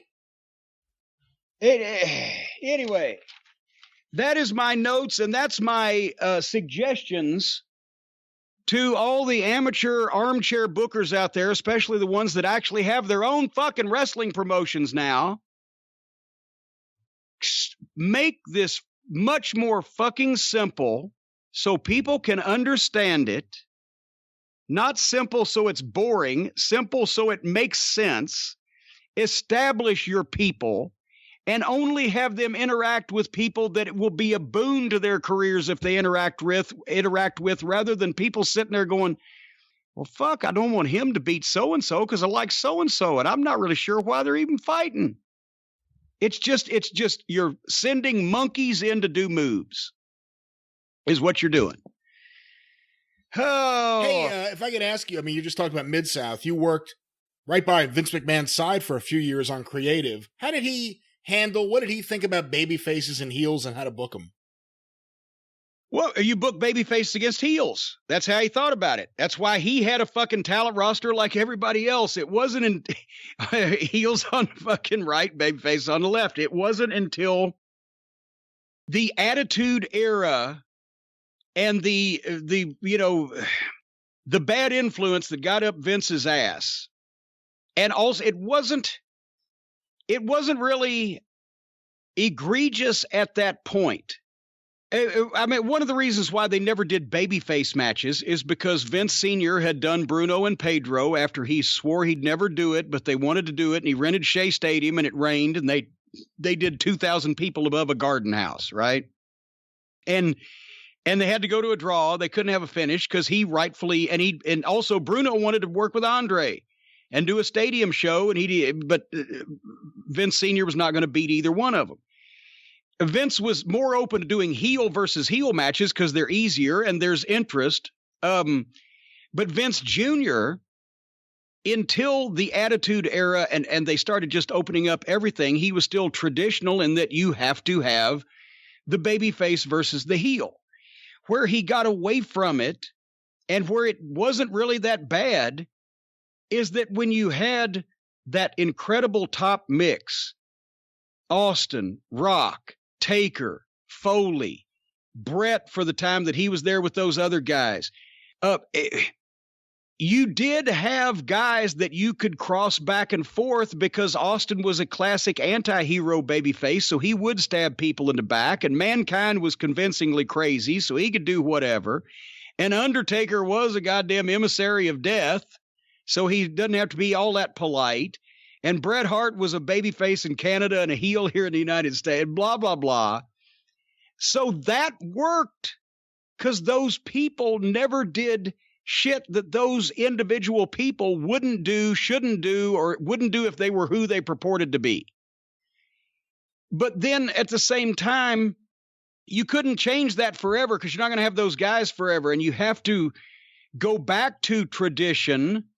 I know as bad as some people hate that word, go back to tradition so that you can reestablish what normal is and get a baseline so that later on when your business needs it, you can go off again because if you just keep doing that, which they did, and just matching up people in a lot of cases for no reason, then it devalues it and then you've fucking lost it. You've lost the people and you've lost the tool in your arsenal of being able to do that. And it just becomes, oh, now everybody's going to wrestle everybody. And then the guys concentrate more on doing their moves and getting their exciting, dives and flips and rolls and barrel rolls and everything in than figuring out how are they going to not only work the match as either a babyface or a heel, but how are they going to let people know, the viewers at home know, who they should be cheering and booing from the time you see them. All the guys' entrances look the same. Only a few fucking even bother to act like a fucking prick on the way out. And some of the people that are acting like pricks on their entrances are supposed to be the baby faces, but they look like such goddamn ungodly douchebags that you'd rather have the fucking stench of grisly death on you than fucking cheer for that fucking putz. Everything about you, from the time you walk out in front of the people until the time you go back through the curtain, should exude and portray how the fans are to react to you. And if the heel goes out there and does a variety of wow-inducing, crowd-pleasing flips and dives and moves, then he's the babyface. Whether he can do them or not is immaterial. If he's going to be the heel or supposed to be the heel, he shouldn't be fucking doing them. Just because you can cut your own ear off doesn't mean you're Van Gogh. And by the same token, if the babyface comes out, especially if it's not a hot match or his issue is not over or he's not over, and he starts just fucking jumping on the guy and punching and grabbing him by the hair and throwing his head in the turnbuckle, well, fuck, then apparently he's the fucking heel because he didn't even start wrestling by the rules. Subliminal shit. That's why the only reason this shit appeals to anybody anymore is the people it appeals to are, like you said, in the wrestling bubble where they have come, this behavior and this style and what they're doing in the ring is accepted because they know what's going on, and so they understand, and they know that the business is bullshit anyway, and this is all just fucking choreographed fucking gymnastic high school tumbling, and they don't give any thought to what would make sense to a normal person watching this, since they're supposed to be fighting, right? And that's why no normal people watch this shit anymore, except for the cult of Cornette listeners out there that watch it, as the kids say, ironically, so that we can make fun of their attempts to do this right and failing abysmally. Have I made myself clear? I believe so. You want to bet on it? Don't want to bet that you've made yourself clear? Yeah, I'll bet you on anything, because you know who I got behind me? My bookie. I got my book. I'll bet on anything. Did we just go from booking and bookers, the bookies? We sure did. Folks, if you're mad because there's no bookers and nobody knows how to do booking, but you'd like to bet on anything else, we got a bookie for you. I wish his name was Booker. Folks, the winning season has returned at my bookie, and you folks know that neither me nor Brian Last have the first goddamn clue of how to bet on any of these things. But if you do, and many of you do because we've heard about it, you want to go to my bookie to do it. You don't want to go out in some dark alley where some guy's going to take your bet from under a fucking raincoat. No, you want to go securely online to my bookie, where the winning season means doubling your first deposit. The winning season means Survivor, Super Contests, and Squares. Hollywood Squares? Is Charles Nelson Riley going to be involved? Maybe not. At my bookie, Wally winning Cox. season, Wally Cox. You know, one night we're actually at the DoubleTree in Orlando at the hotel restaurant and bar. Me and Stacy were sitting there, we're eating after the show, and old Christy Hemme came up and sat down. She was talking to us for a second, and they were talking about something or other, and Stacy mentioned, oh, that girl that was in the Bruce Springsteen video that's on Friends. Courtney, what's her name? And Christy said Cox. And Stacy said, what? She said Cox. Stacy said, what? She said Cox. She said, I know what her name is. I just wanted to hear you scream Cox. Anyway, at my bookie, winning season means hitting all your parlays and props with your feet up, watching your team trounce their rivals. And when you can win a parlay and a prop with your feet up instead of down, you're doing something. You're farting through silk there. But folks, it's time to celebrate the NFL season, and you can invest in your intuition. Use promo code JCE and double your first deposit. New players get up to $1,000 in free play designed to add more excitement to the sports you love and the games that you bet on. From live betting to championship futures, every play you want to make is waiting for you right at my bookie. So it's simple. Make your picks, win big, and collect your cash. And use the promo code JCE and double your first deposit. So apparently, you'll just get double. Your winning season begins today only at my bookie. My bookie, my bookie. What was that? That's an old song. My bookie? Well, it was my something. There used to be a doll for kids in the 80s called My Buddy, and they had a song, My Buddy, My Buddy. That's what it is. It's My an old... Buddy and Me. Yes, it's an old commercial. From the 80s. It's a kid's commercial from the 80s. How do you know it? Because it was a commercial. I watch TV. Were you watching like cartoons? I watch a little bit of everything. My bookie. My bookie. My bookie and me. My bookie. Everyone knows it's corny. That's me.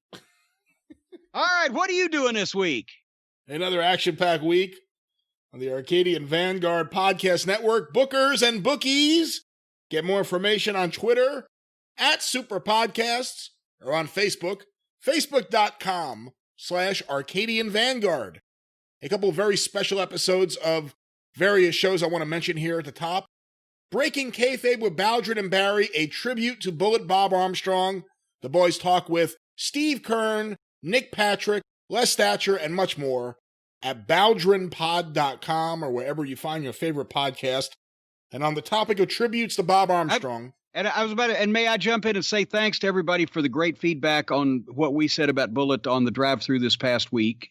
And, we appreciate that. And it was, it's everybody's doing a tribute, so we wanted it to be different. It was more firsthand. I didn't go biographically all over his entire career, but I know some other people who have done those things. Continue. Well, another great tribute to Bob Armstrong this week is on Ron Fuller's Studcast, fullerpod.com, or available wherever you find your favorite podcast. It's a special tribute from the Welch Fuller Golden family, as Ron is joined by Robert Fuller, his brother, Jimmy Golden, his cousin, as well as Roy Lee Welch, another cousin, to talk about Bob Armstrong, who was a partner with them in Southeastern, in Alabama, in Pensacola. It's a really interesting episode. Of course, Bob Armstrong meant so much to the Fuller family, to the Welch family, to the Golden family. You should definitely check this out today. Once again, fullerpod.com, or wherever you find your favorite podcast, Ron Fuller's Studcast. And of course, the 605 Super Podcast, The Mothership! I've never heard that one before. Well, that's not on the soundboard. I had to bring somebody up here in person for that. Was that behind the dumpster? Hey! What's on your show? This week, the 605 Super Podcast new episode is out. Thank you to everyone who's already downloaded it. We've gotten some great comments and great download numbers, of course, this past week. Check it out right now. Jeff Winningham on Houston Wrestling. Bertrandy Bear on Andre the Giant and his new book, The Eighth Wonder of the World. We also have Brad Baluchian on The Iron Sheik. Steve Verrier on Gene Kaniski, classic Hawaii audio from 1969. More and more listeners are falling in love with Ripper Collins every time I play some of this classic audio. Well, now, wait a minute. Ripper Collins was a very affectionate guy. Maybe you better phrase that a little differently. I'm going to keep that phrasing there, and let's see what happens. Also, many other surprises, including the debut of Janos, the man who tells it like it is. Hear it today, 605pod.com, or wherever you find your favorite podcasts. The Mothership! I just thought of one more Bob Armstrong story before we get to these reviews, because this was, I wasn't there for it, but it was a famous story in the Georgia locker rooms. And I think I heard it probably from Frank Morrell when we were down it was either Columbus or Macon. So when we were actually in that building, he told the story. Bullet Bob was fearless, right? A Marine, a firefighter, a bodybuilder, bad to the bone, walked through hell with gasoline britches on, right? Nobody intimidates the Bullet, but he had one weakness. Bullet Bob Armstrong was not fond of snakes. Well, at one point, the guys started doing those the workouts with those rubber tubes, right? The workout tubes. Do people on the street know what I'm talking about? They'll get this big rubber tube and you stand on it, you do curls and stretch it. It's a warm-up thing, right, that you could carry around in your bag in the locker room. And almost everybody had one of those. And goddamn, one night, I can't even remember who it was. It's probably not germane to the story, and he probably wouldn't want to be outed anyway, but he's got the goddamn coil of the tube. And Bob goes in the bathroom and sits down in the stall to take a shit. And as they wait for a little while, and you could probably either hear or smell when he's in the middle of things, this guy stood up on the toilet next to him and took the fucking coil and threw it over the side of the fucking stall, into the stall on top of Bob, and yelled, "Snake!" at the same time. They said it was like somebody had set off a bomb in the middle of the stall. All three of the fucking sides of it, the fucking two sides and the door, blew out at the same time and went skittering around as Bullet Bob Armstrong came with that goddamn thing over the top. He thought a snake had dropped from the ceiling, from the rafters, where, you know, in some of these buildings that could happen. And it was wrapped around his neck, and he's twirling and fighting to get it, and he destroyed the whole bathroom. And finally, when he realized what was on him, then he turned, and the guy that dropped it got out of there, and I think, and stayed away for a while until Bob had to settle down and realize that it was a funny thing that had happened. But the destruction of that bathroom was due to a rubber coil and Bob Armstrong's dislike of snakes. Well, I guess it was funnier if you were there. I laughed before. Do I have to laugh again? Yes, you got, every time I say something, you have to keep that smile on your face, Brian. They say that's why Bob Armstrong thought Jake Roberts was a piece of shit. Well, I'm sure there were other reasons. All right, so we've wasted enough time. Should we talk about these modern wrestling programs? Should we, or will we? Will we? I guess we shouldn't, but we will. The Tuesday-Wednesday war. It's the war so big they had to spread out the nights. Actually, the war NXT, between the days. The war between the days. Okay, NXT was on Tuesday, and all Friends Wrestling, or All Polite Wrestling, or whatever we're going to call it this week, they really were friends this week, was on Wednesday. So we'll start with Tuesday night. The NXT program, I know you had an issue with your DVR, did you not?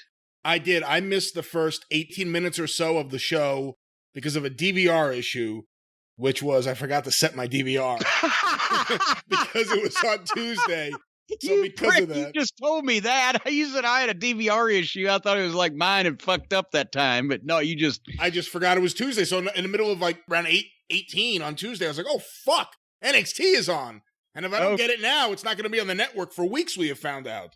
So I had to, I missed the first 18 minutes. Hopefully. Well, I'll fill you in. Okay. Because the opening match was the team of Legado del Fantasma. I know my Spanish is rotten. But that's Santos Escobar and his two other boys. One of them was DJ Zima. God damn it. He's a good kid. Anyway, they took on the team of Fan Dancer and old Swerve Scott. Wait a minute. Can I stop you? The Phantasma guy, one of the guys in that team is DJ Zima Ion? Or yes, I never could pronounce it all. But I first saw him when he had tried out for, I believe, Ring of Honor. Yeah, that was on TV. That was on that, the Smithsonian Channel special, whatever it was. Oh, God, I forgot about that. But anyway, he's a good kid, and he's had a couple of big injuries when he was down in Mexico. I think he had a real bad injury and almost killed him, and blah, blah, blah. He's a good athlete, blah, blah, blah. I'm seeing these three-man groups, and it's generally just for one guy to stand out, unless the Undisputed Era, everybody, that looks like a horseman group. Everybody looks like they fit, but they're usually just stooges for one guy when in these groups. But anyway, nevertheless, the team of Fan Dancer, they call him Breezango. I like to call him Fan Dancer. This is a grudge match because of the ill will that's gone on. And remember, they got fucked out of the belts. The heels did, and blah, blah, blah. There was a kidnapping. There was a kidnapping, one of several here recently in wrestling. So the fucking heels are in the ring first. Here come the babyfaces, and the heels just jump-started. They dive out on the floor. As a matter of fact, the heels flying beeled one of their own guys out over the top rope and completely over the group of faces. Luckily, they took a bump anyway.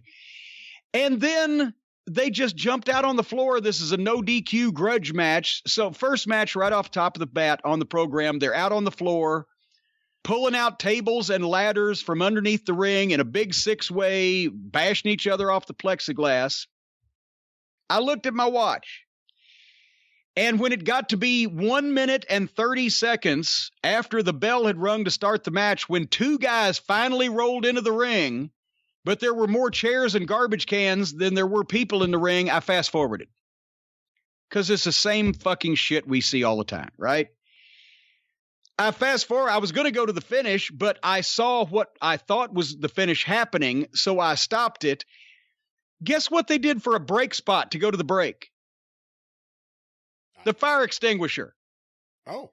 One of the fucking babyfaces pulls the fire extinguisher out from under the ring and shoots all the heels while they're standing there, all three of them in a row so they can be shot easier. The babyface with the other two babyfaces standing there just shoots the fucking heels with the fire extinguisher. Oh, and everybody laughs and we go to break. The fire extinguisher is supposed to be the last resort for an outnumbered, beleaguered babyface to crawl back in the ring and save his partner's life. And they use it for a break spot. So I immediately fast forwarded more until I was sure that it was over. Because I don't know who won or lost, and I don't fucking care. Because now, even on a big budget national television program, we have garbage indie wrestling, just numbing people to chairs and tables, and now the fire extinguisher spot is shot. Because it gets a great fucking pop when it's in the climactic point of a main event grudge match, but when it's a fucking bullshit TV match with tables and ladders and chairs and it's used as a break spot, what the fuck? Somebody check out the Ring of Honor show from Toronto in, I believe, the summer of 2012, Kings of Wrestling against the Briscoe brothers. And that's the way you use a fire extinguisher spot. I'll wait. Go ahead. Okay, you back? All right. I'm back. Okay.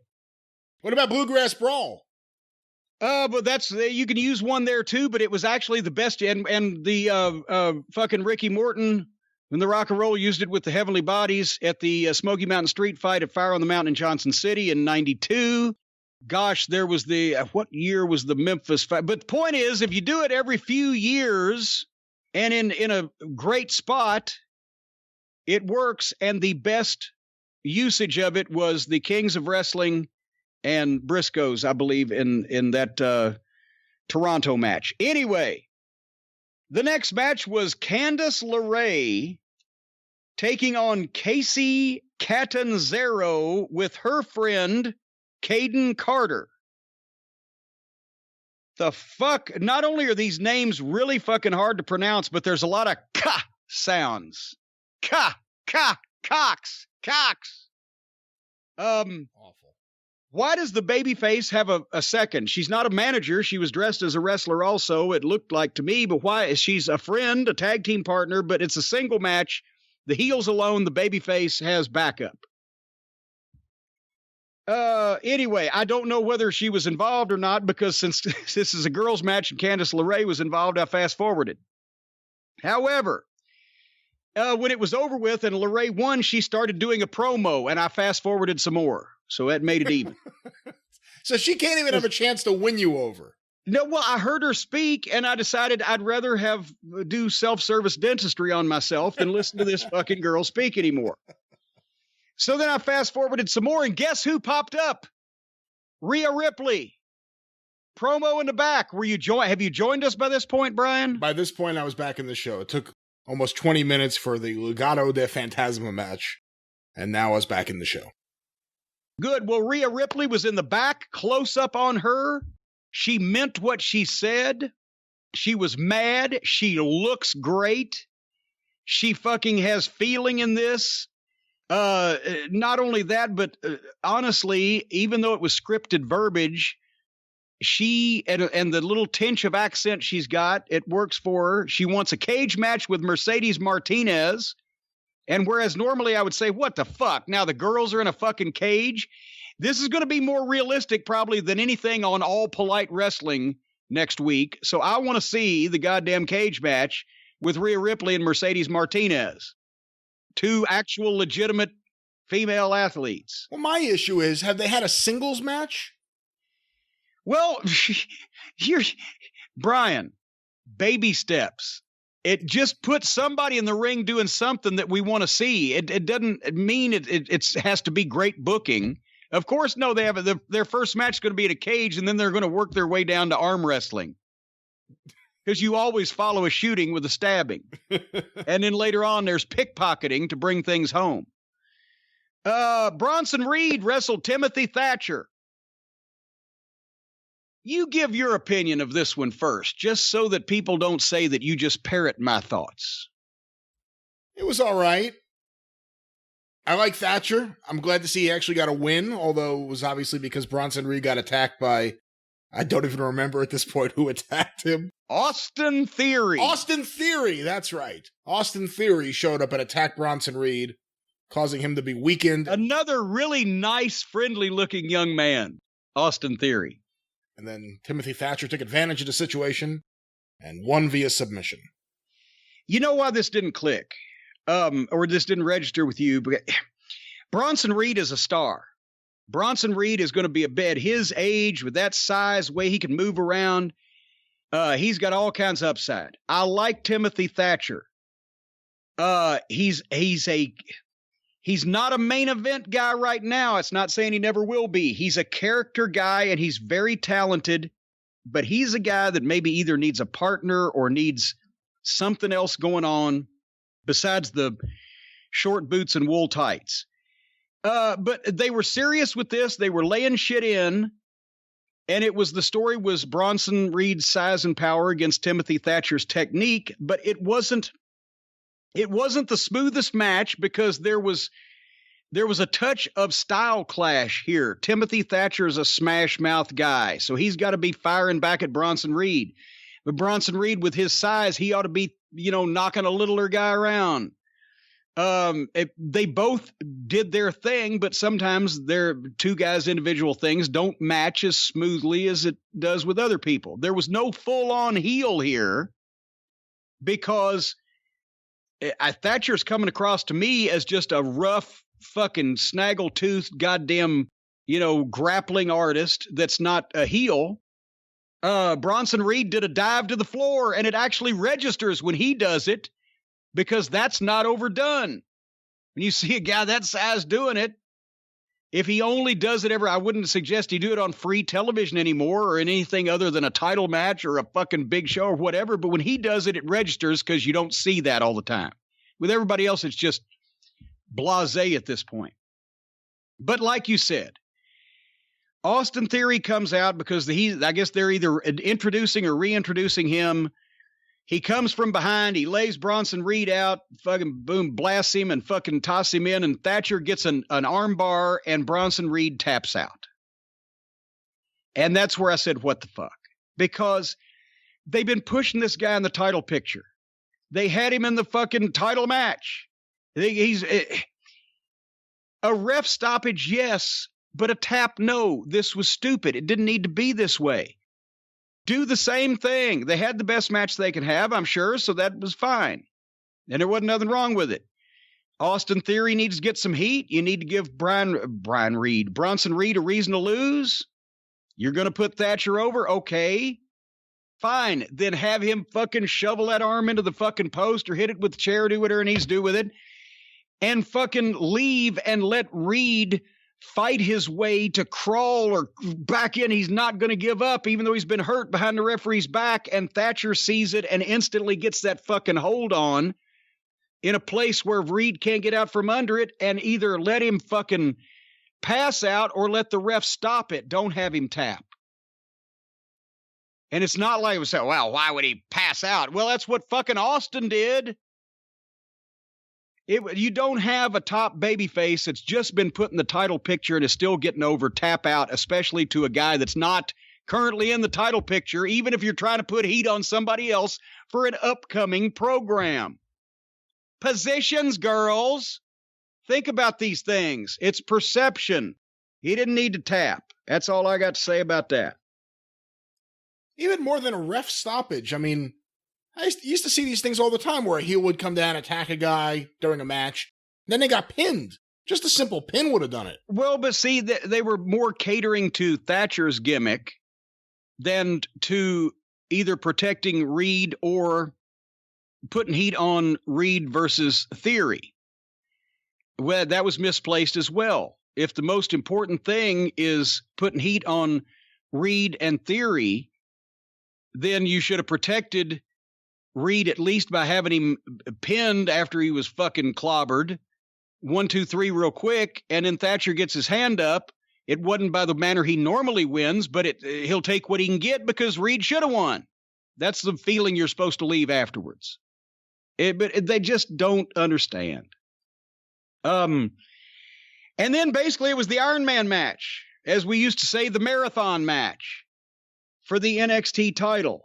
I think, wasn't it Vince that renamed it when he decided to do it with Michaels and Brett in 96? I don't know if he did, because Ricky Steamboat and Rick Rude had one in 1992, I remember. And I think that was called an Iron Man match. Well, okay. I may be mistaken, but I don't think Vince came up with it. I'm sure if you're wrong, somebody will correct you.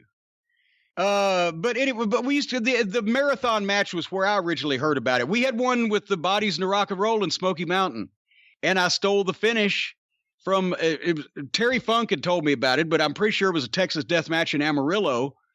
59 minutes and the guys are crawling, right? And it's fucking 1 fall apiece or 2 falls apiece or whatever we did, but the guys are on their knees slugging each other. Can I fucking come out from under the ring with a goddamn oxygen tank and put the fucking face mask over Tom Pritchard's face and give him a hit, and he gets up and fresh enough to do a schoolboy or a goddamn loaded kick or whatever the fuck, and won the last fall with seconds to go. Anyway, I'm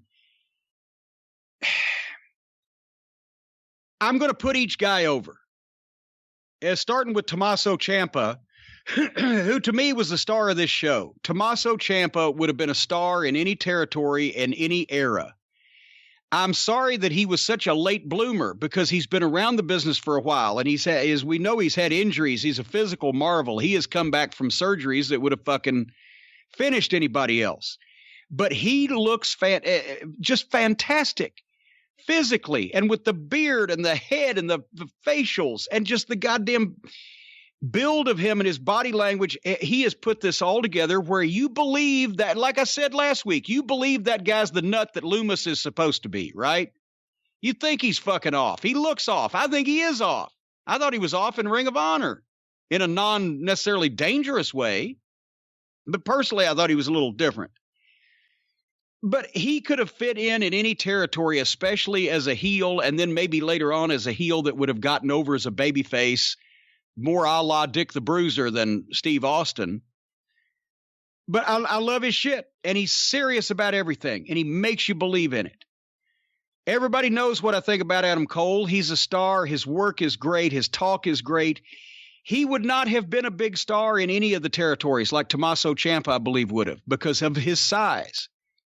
Southern territories, yes. Whether you smaller guys, yes. Northeast, definitely not. Vern Gagne, no way. It wouldn't have been because of talent, just because of size. But Adam Cole still is a fucking star. Finn Balor, incredible athlete. Great work.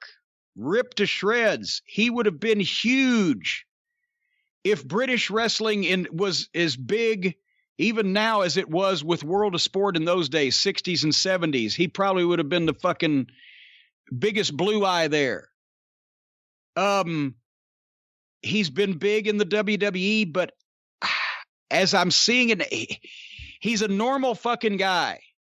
I'm afraid in the territories in the United States, he would have been pigeonholed in let's put him on the card in the Billy Robinson, Tony Charles match spot. And, it's not the fuck, because the personality and the color and the gaga and the appearance of somebody different is not necessarily there. So he's probably better suited to this era of more athletic wrestling. Johnny Sameface in the territories would have been on, I would say you would see him at every fucking show the promoter ran, sitting in the third row. So to me, Ciampa was the star of this. If you're trying to create a mainstream wrestling star, Ciampa was the guy. It was an amazing athletic exhibition. I don't know how they remember this shit. I don't know how they go through and do all that shit back and forth. But having said that, I just can't take it. The multiple man, it's so distracting when one or two of the guys just disappear for long stretches of time. and two other guys are doing shit until suddenly, right when they do something, then some other guy blows in and the other guy leaves and they change off and they do some more shit. And they're doing moves over and over, but you never see the guys. When the guys are out on the floor selling, you never see them selling. They don't even shoot them, probably because they're sitting there watching for their next spot. But you can't stay interested or invested in these things like a single great classic singles match or a classic tag team match. Yeah, I've seen Flair and Steamboat go an hour, but in New Orleans, the people didn't know they were going 57 minutes, and they were with it the whole way because you never lose track of these two guys.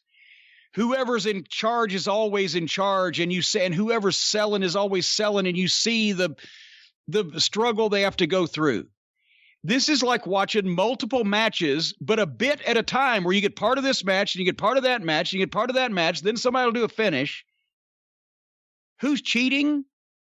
Nobody, because it's anything goes, and everybody's just doing everything they can. Who's sympathetic? I don't really have sympathy for anybody, because they're, with the exception of Ciampa, they're all baby faces now that Adam Cole has been turned babyface and made sympathetic by the football player.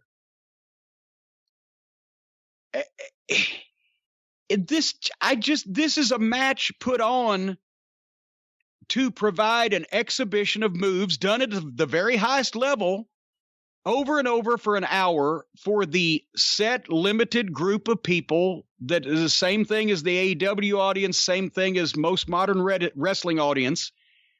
A limited group of people that want to see a bunch of guys go out there and do moves to each other over and over, crash and burn.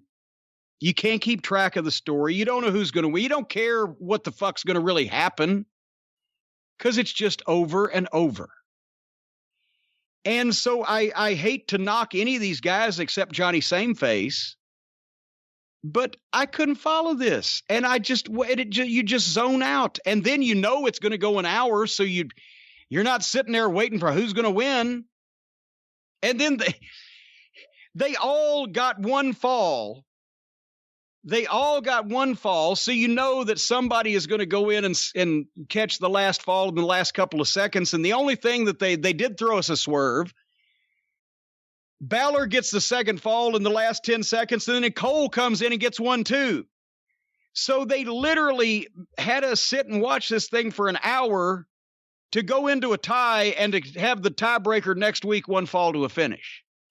Which, talk about fucking getting a blowjob from your sister, or what was that old saying about a draw is like your sister blowing you, or I have not heard this before. No, it's like kissing your sister. That's a draw. A draw. They used to say a draw is like kissing your sister. I guess there is a difference there. There's a big difference there. Big difference. Well, it depends on who your sister is, honestly. Oh. But nevertheless, awful. I didn't get a blowjob from anybody's sister to watch this, and I should have. And so we went an hour to come up with a tie and a rematch. Did you tell me what you thought? You hit on some of my big points. I kind of zoned out. Knowing it was going to go an hour, I got frustrated with guys just disappearing. Sometimes you saw like a hand or something on the side of the ring. That was the casting call for the Addams Family. They're shooting that down the block. Yeah, but I zoned out at times. I thought it was a mistake not having a clock up the whole match, so you knew at least how much time was remaining. Well, yeah, that would have helped at least put the sporting aspect to it. Yeah, every now and then something popped up and said how many falls everyone had, and every now and then a clock popped up. I would have had a clock going the entire match. Yeah. I don't know if you could do the scores, because an Iron Man match with 4 people, you need 4 different spots. It's a lot of screen, but something like that. Well, when it's 1-1, all the announcers have to do is say it's one. It's everybody's won. And that was another one of the problems. Everybody won something or lost something. Anything goes. Why is the referee enforcing rope breaks? Because it was easier for them to do the next spot. The other thing I'll say is I thought the finish was somewhat clever. Although, tell me what you thought. For a second there, and I literally mean a second, I didn't think Adam Cole was going to get him over in time to get the pin before the match ended. Well, no, actually, to be honest, I believe that was a veteran trick of Finn Balor's because he was milking it to make sure that they got the fucking 3 count right before the bell. That timing, again, I don't know if this was, I assumed it was taped, but the timing of the turnaround was exactly perfect. There was not another second or a millisecond. Well, and that's right. And I hesitate to fucking praise people when we don't know whether that was done on the fly at the proper time, because they can tape and go back and redo shit with no people in the crowd, so I don't know what to trust anymore. But it can be done. It's an art. But I've seen guys, especially Flair was great at it, but all the NWA champions that went hours a lot could really get that last 10, 15 seconds of timing in where they'd milk the backslide just enough or whatever the case, where it would be almost simultaneous, but they would know, they'd been told beforehand that the time was going to be a shoot, so that, they weren't, and of course it depended who was on the fucking bell every once in a while as to whether it would be a shoot plus 3 seconds or a shoot minus 2 seconds or whatever, but it had to be close.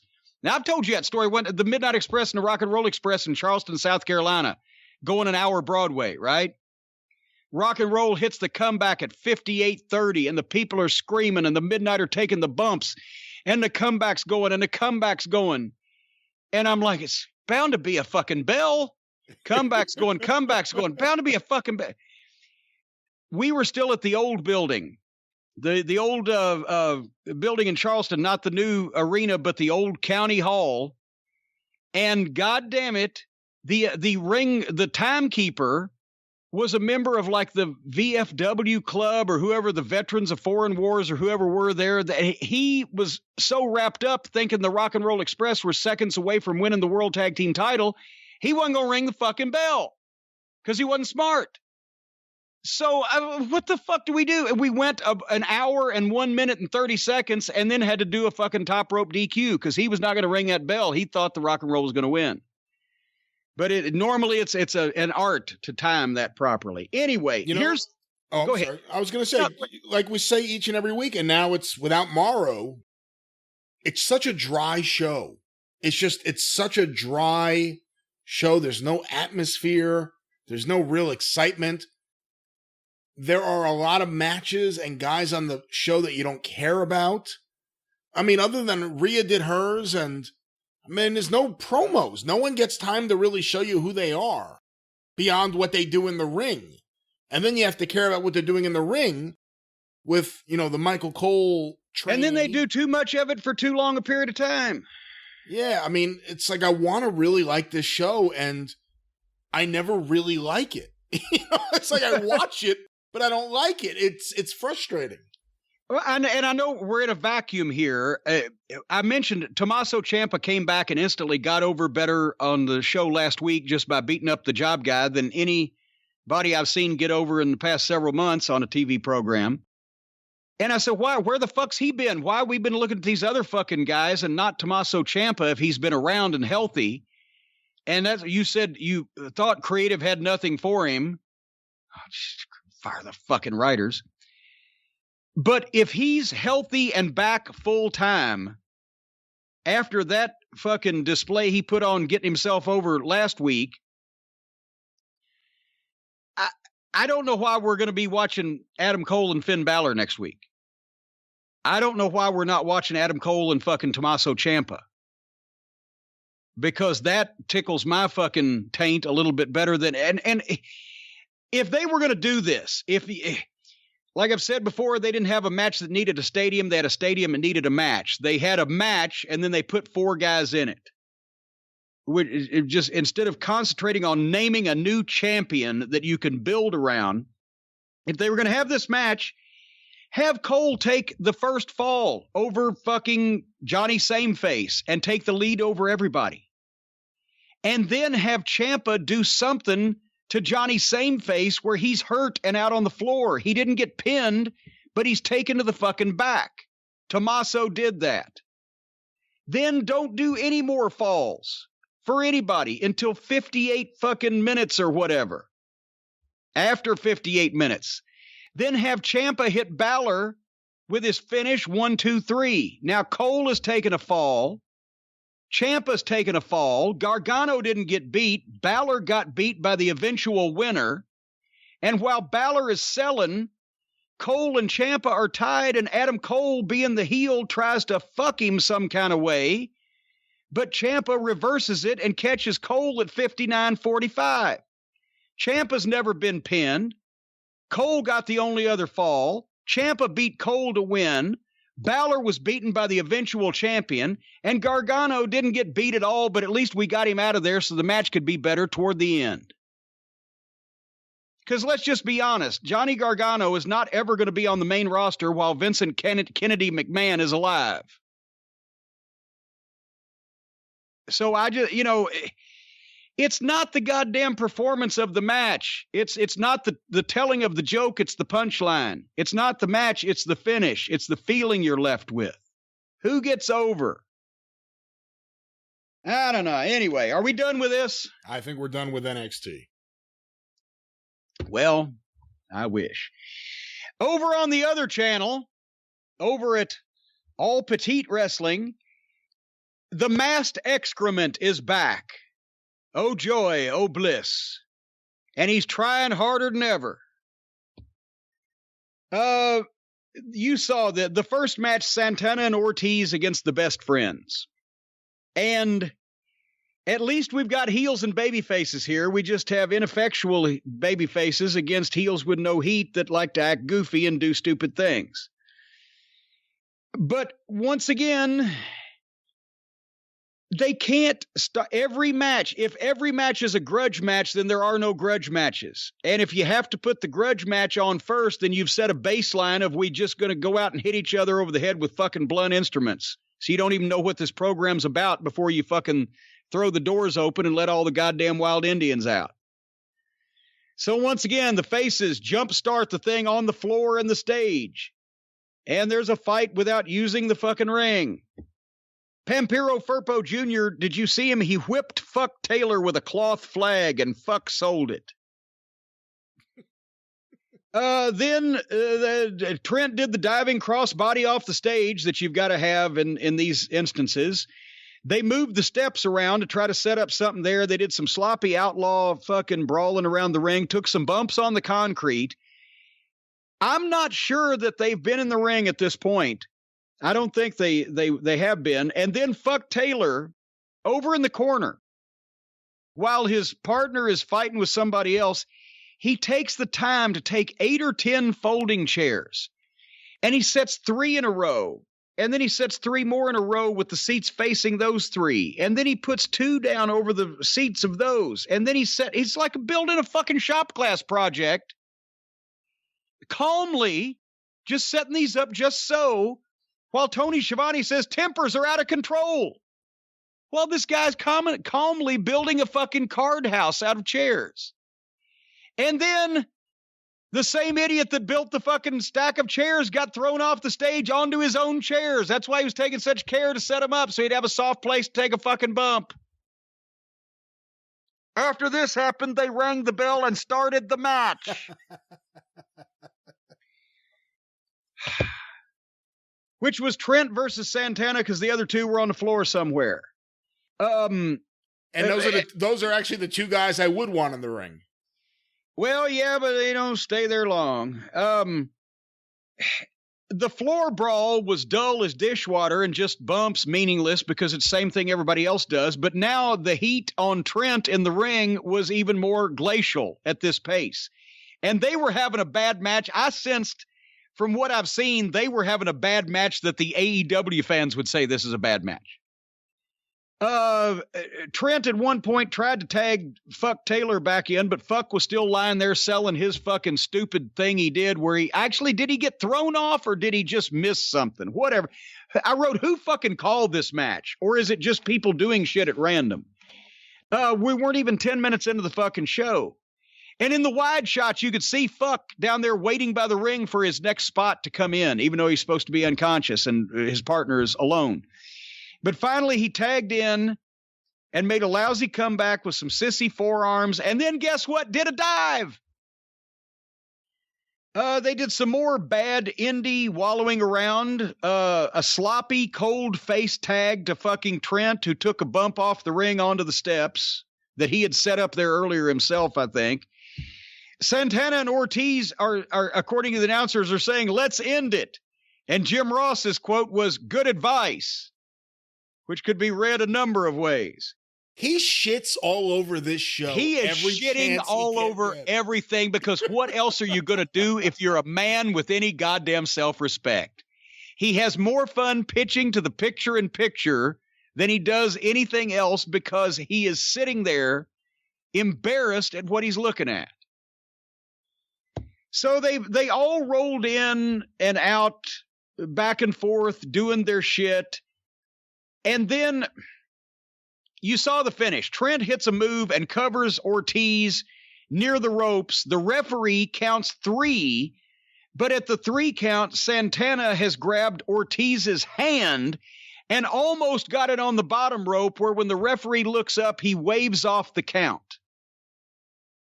That's what they were going for, right, in this finish. The referee is supposed to look up and see the guy in the ropes and wave off the count after he had, I believe, after he had counted to 3. At least that's what it looked like to me with 45 fucking years however many years experience watching wrestling. Did you see what I saw? What I just described there? I think so. You described it better than I could. Okay, well, now I'm fixing to describe how they should have fucking done it. Because this was so goddamn fucked up.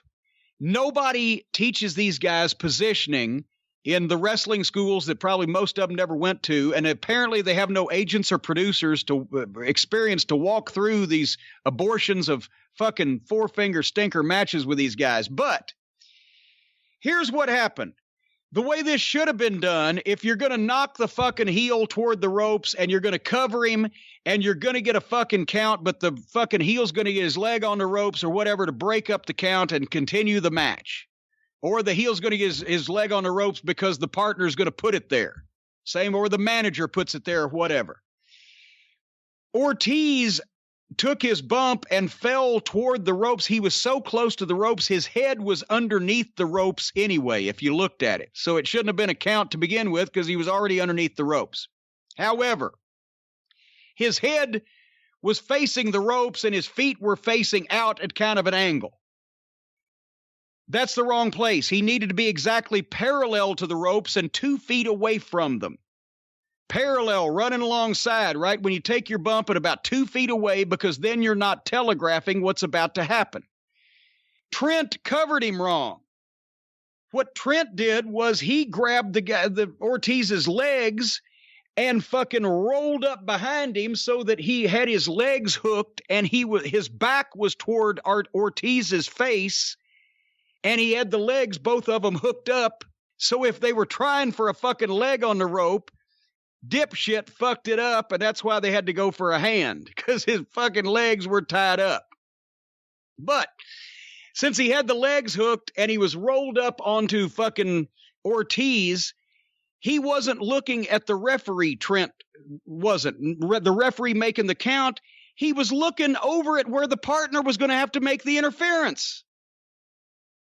What he should have done was, instead of hooking the fucking legs and bowing him up that way, he should have fucking covered him, fucking right hand on fucking Ortiz's left shoulder, left arm out over the top of fucking Ortiz, face to face with Ortiz, and looking at the referee, who was counting head to head.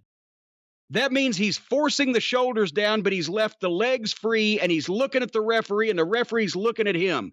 On the other side of this pile should be Ortiz's legs, which the partner can reach in, grab the toe of the boot, and put the leg on the bottom rope. That's why you're 2 feet away, because people can't see the arm in a big building anyway. They can see the leg. And if you're 2 feet away, your leg can still reach, but the people won't know you're going to do the rope break until the last second, because you're still 2 feet away from the fucking ropes. Anyway, so the partner couldn't grab the foot that he didn't have fed to him, because the fucking idiot covering him had him hooked up. So he had to grab the arm that was underneath the pile and put Ortiz's hand kind of on the bottom rope. And then the referee looked like a fucking idiot. Did I explain that properly for the people who don't have the benefit of seeing me make these gestures and are just hearing my audio? I think so, yes. All right. So anyway, after that, so they kind of got a victory, but not really. The best friends. Then Santana goes under the ring and gets the baton that apparently has been there all along, so I don't know why he took this long to get it. And after forever of yelling at each other to get in place, Trent gets kicked off and he hits him in the small of the back with it, and then they tagged and hit their finish, and they beat Trent again with a fucking disreputable, emaciated, fucking bloated at the same time, goddamn flesh bag partner like fuck Taylor. They keep beating Trent, who looks like an athlete. Did you notice they finally got Chuck Taylor in a t-shirt? Well, I figured that was just because they jump-started the match and he never had time to take it off, but hopefully he's going to start, I will give more to the Blindness Foundation to prevent blindness if they'll keep Chuck Taylor's body covered up. Anyway, what did you see anything that I missed there? No, it sucked. You know it sucked. I didn't care. It's a who cares feud with mostly who cares tag teams. I think Santana has something. I don't know if he has something teaming up with Ortiz or the way they're being used, but this is like seeing the New Rockers versus the Godwins. Like, I know they're on the card, but I just don't care. No, hey, Al Snow could fucking work. And he could, but did you care about the New Rockers? And so did Jannetty. Did you care about the New Rockers? Actually, I did a little bit because I felt sorry for Al, but no, I know what you're saying. Yes. No, nobody did. No, I mean, this is the AEW version of Fandancer or Breezango. Now I'm using your stupid name for Fandango and Tyler Breeze. But that's what best friends are. It's just, I can't take them seriously. They're really bad. They're really bad. They're just not good. They're really bad. They're just plain not good. All righty. We saw a segment where MJF's lawyer has locked himself in his room. He will not come out of the closet. MJF is good enough to make this work. If it was the only Gaga on the show, it would register and it would get over. It was still the best done Gaga on the show. He has fucking Wardlow kick the door down. He brings the lawyer out, puts him up against the wall, and says he will wrestle Moxie or he'll go in the wood chipper. It's my wood chipper. Did he pay you royalties on that? He's been using some of your nicknames. Now he's using the wood chipper. You're the king of the wood chipper. But anyway, that's what I'm saying. You believe him, the people around the periphery of him, sometimes they, whatever, but you believe him. And if it was the only Gaga that would work, but it's like these amateur bookers do angles in every segment because they like angles, but then they have no angles because every segment's an angle. Then therefore there is no such thing as an angle. It's an angle. It needs to be a deviation from the norm. They set their baseline at floor it and wonder why nothing sticks. Anyway, in the next match, a classic example of who the dadgummit am I supposed to cheer for and why would this dadgum match even happen? The Young Bucks and Jungle Boy and Dino against Private Party, Kazarian and Daniels. And are we 30 seconds in yet? Who am I supposed to cheer for? Why would this be happening, this match? 8 baby faces, all supposed to be friends. And did you notice that everybody else was in the ring because they're all flunkies, but the Road Warrior and his brother Balding get an entrance. And did you see their mean faces? They came to the ring, Brian, and they were super serial. They were serial. Cereal. Super serial. Just like Al Gore was serial when he told the kids on South Park about Man Bear Pig. He was super serial. Not serious. Cereal? Serial, yes. Okay. Serial. Super serial. It's a very serial situation. Anyway, they come out like the Road Warriors, and there was it was Road Warrior Buck, Matt, on the floor making faces like the shrooms had just kicked in early on in this match. Did you see him stand? He goes out where the obvious planted fan, and they made sure to get a real good camera shot of this too. He's making his fucking shroom faces when the planted fan is there with a, hey, hangman, drink my beer. So he snatches the fake page sign from the planted fan and tears it up and then pours the fan's beer on his head. This is a babyface move in any state. Now they're showing that not only are the Young Bucks those odds-defying little jack-offs from the backyard in California somewhere that did indeed kill the business, but now they're fucking petulant children that when people are fans of somebody that they're mad at, they tear up the fan signs and pour beer on their heads. I said they didn't have any heels in this company. They do. It's the Young Fucks. So this goddamn idiot, they had to do that spot on purpose. Then they also, because they're super serial, they wouldn't tag Jungle Boy or Dino Douche until they absolutely needed to, and then they just tagged them. The fake crowd wasn't even into this. Who are you going to boo? Who are you going to cheer for? They all just did a bunch of shit to each other, tagged when they wanted. The corpse referee was in charge.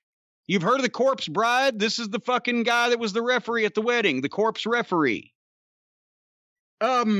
At one point, Frankie Kazarian and Isaiah Cassidy, one of the private party guys, were mad at each other. I don't know why. So the baby faces are just a bunch of pricks that just can't get along with each other. I wrote, why won't this end? Instead of wasting national TV time on these 8-man, 10-man, 4-way, multi-man mess matches where nobody gets over, no points made, nothing helps business, if they had invested the time in all these garbage matches into getting guys wins, getting them over, selling pay-per-views, having a focused approach to establishing a new talent and putting credibility in him, in the fucking fans' eyes on a weekly basis by, like you said, seeing him work, seeing him win, having him talk. Instead of putting people out there for a week or two and then you don't see them for a month and having guys go 20 minutes when they ought to go 8 in matches that shouldn't have been put together in the first place. So then Dino Douche gets the tag and makes his usual awkward comeback, but they were baby faces. They couldn't feed, so he had to go and get them all. But he did. He did, folks, get to do not one, but 2 backflips. That means he's an awesome wrestler. And I'm so serial about that. Then they laid the 2 members of Private Party out in the middle of the ring, and their partners disappeared somewhere. And all 4 of the baby faces on Babyface Team A splashed them. 2 of them off the top rope and 2 by backflipping, but they all landed on them at the same time. And nobody even covered either one of these guys for a false finish. As Jim Ross said, it's all about winning. And nobody even tried to. Then they did some more shit where all the partners gather ringside and lean on the ring apron while the other guys interchangeably do spots. It was, at one point, it was like watching somebody projectile vomiting action figures. Like, imagine if you just ate like 10 action figures and then just fucking puked them all over it. That's what the ring looked like. And then the Young Fucks won some kind of way, and they left with their mean faces because they were still super serial, and they're mad about their friend. All they wanted was a friend. And Adam Page turned his back on us. Now we're going to cry because we don't get to have him come to the treehouse and drink juice boxes anymore. And now we're going to have Trent and Chuck come over instead of Paige, and at least Paige was more fun. And Trent's mother, she's going to drive over in that minivan, and she's going to catch us trying to sneak smokes. Fucking idiots. Did you see anything I missed? No, I didn't like it. And, it's right. a problem with AEW in general. I don't know if it's been every week, but it feels like every week they have to do one of these 8-man tag matches. Every week they have to get every one of these guys on the show. I guarantee you the boys are not volunteering for these. It's a Tony Khan thing because he's used to fucking booking his own indie wrestling and looking at indie wrestling. I don't know. Nobody wants to do these. You'd be an idiot to want to do these fucking matches. We had they booked us back into fucking Houston after we'd left and gone over to Dallas. They booked us back in Houston Easter Sunday of 85 the main event was a 4-way tag team match. Drew 9,000 people. It was the Midnight Express versus the Rock and Roll Express versus the Freebirds versus the Dirty White Boys. And at least we had 3 heel teams and 1 fucking babyface team, but we had to interact with the Freebirds because they would only accept being eliminated by the Midnight Express. Blah, blah, blah. And it just, and that was a rarity, and we got by with it, but it wasn't a classic fucking match. These are impossible to have. Anyway. Too many matches, too many multi-person matches, and too many 8-man tag matches. Not just AEW. They're not the only ones. Everything. Yeah. Because the guys in the ring now are marks that grew up thinking that Ring of Honor from 2002 to 2006 was great wrestling. Where honestly, there was a bunch of great guys involved, but they had a bunch of fucking little kids doing flips and scrambling and multi-person fucking mess matches. And now, 15 years later, these fucking people in the stands are in the goddamn ring. Anyway, so Jake Hager went into Pocket's locker room and told him that Jericho wanted him at ringside tonight to see what was going to happen. And typically he said nothing. FTR and Tully had a promo. Do you remember last week when I said, what the fuck did they do? Was there no producer? Did nobody want to tell Tully, hey, just start and do it over again? Why did they let that air? They should have been focused. They should have had something to talk about. They should have got to the point. Well, they're listening. This was Tully. They were focused. He sold the match. He made the point. Suddenly, a wrestling promo suddenly broke out. And then FTR sounded like they had more confidence and they got their shit. Did you see the difference from the meandering and wandering around last week to just focusing on talking about and selling the match? It definitely seemed more focused, yes. So that was fine. But then, fucking Christ. Tony Schiavone's in the ring, and here comes Kenny Olivier, the world's greatest wrestling artist. Harpo Marx's twin brother, Twinkle Toes Fingerbang himself. Did you see what he looked like? Here is the... Yes, I saw him, yeah. Here is the guy. I'll try to get you a little farther in. Here's the guy that is supposed to be one of the greatest wrestler in the world and one of their top main event guys, and supposedly the one of the reasons why this whole thing happened, and the elite and the blah blah blah. He walks out in peach-colored shorts, tennis shoes with no socks, and a pink T-shirt with a Japanese girl wrestler on it. Well, now I know. Hold on. Yes, for the few people for the people in this bubble that know who Hana Kimura are in the United States of America watching this, it was a Hana Kimura shirt. It was a great gesture. Her family gets proceeds from the shirt. It would have made a wonderful commercial, and possibly even devoting some fucking tape to this girl's wrestling action so you could see and whatever the fuck. But just because it's a good cause and near and dear to his heart, do you know what it looked like to the average television viewer that may stumble on this program? It looked like this is supposed to be one of the world tag team champions, one of the top wrestlers in this company, and he came out in peach-colored shorts, tennis shoes with no socks, and a pink T-shirt with a girl wrestler on it. They don't know who she is. They don't know what the fuck. Even if the announcers say it. Some guy getting gas in fucking Cleveland, Tennessee is gonna, who the fuck is this fucking clown? Was this a goddamn drag show?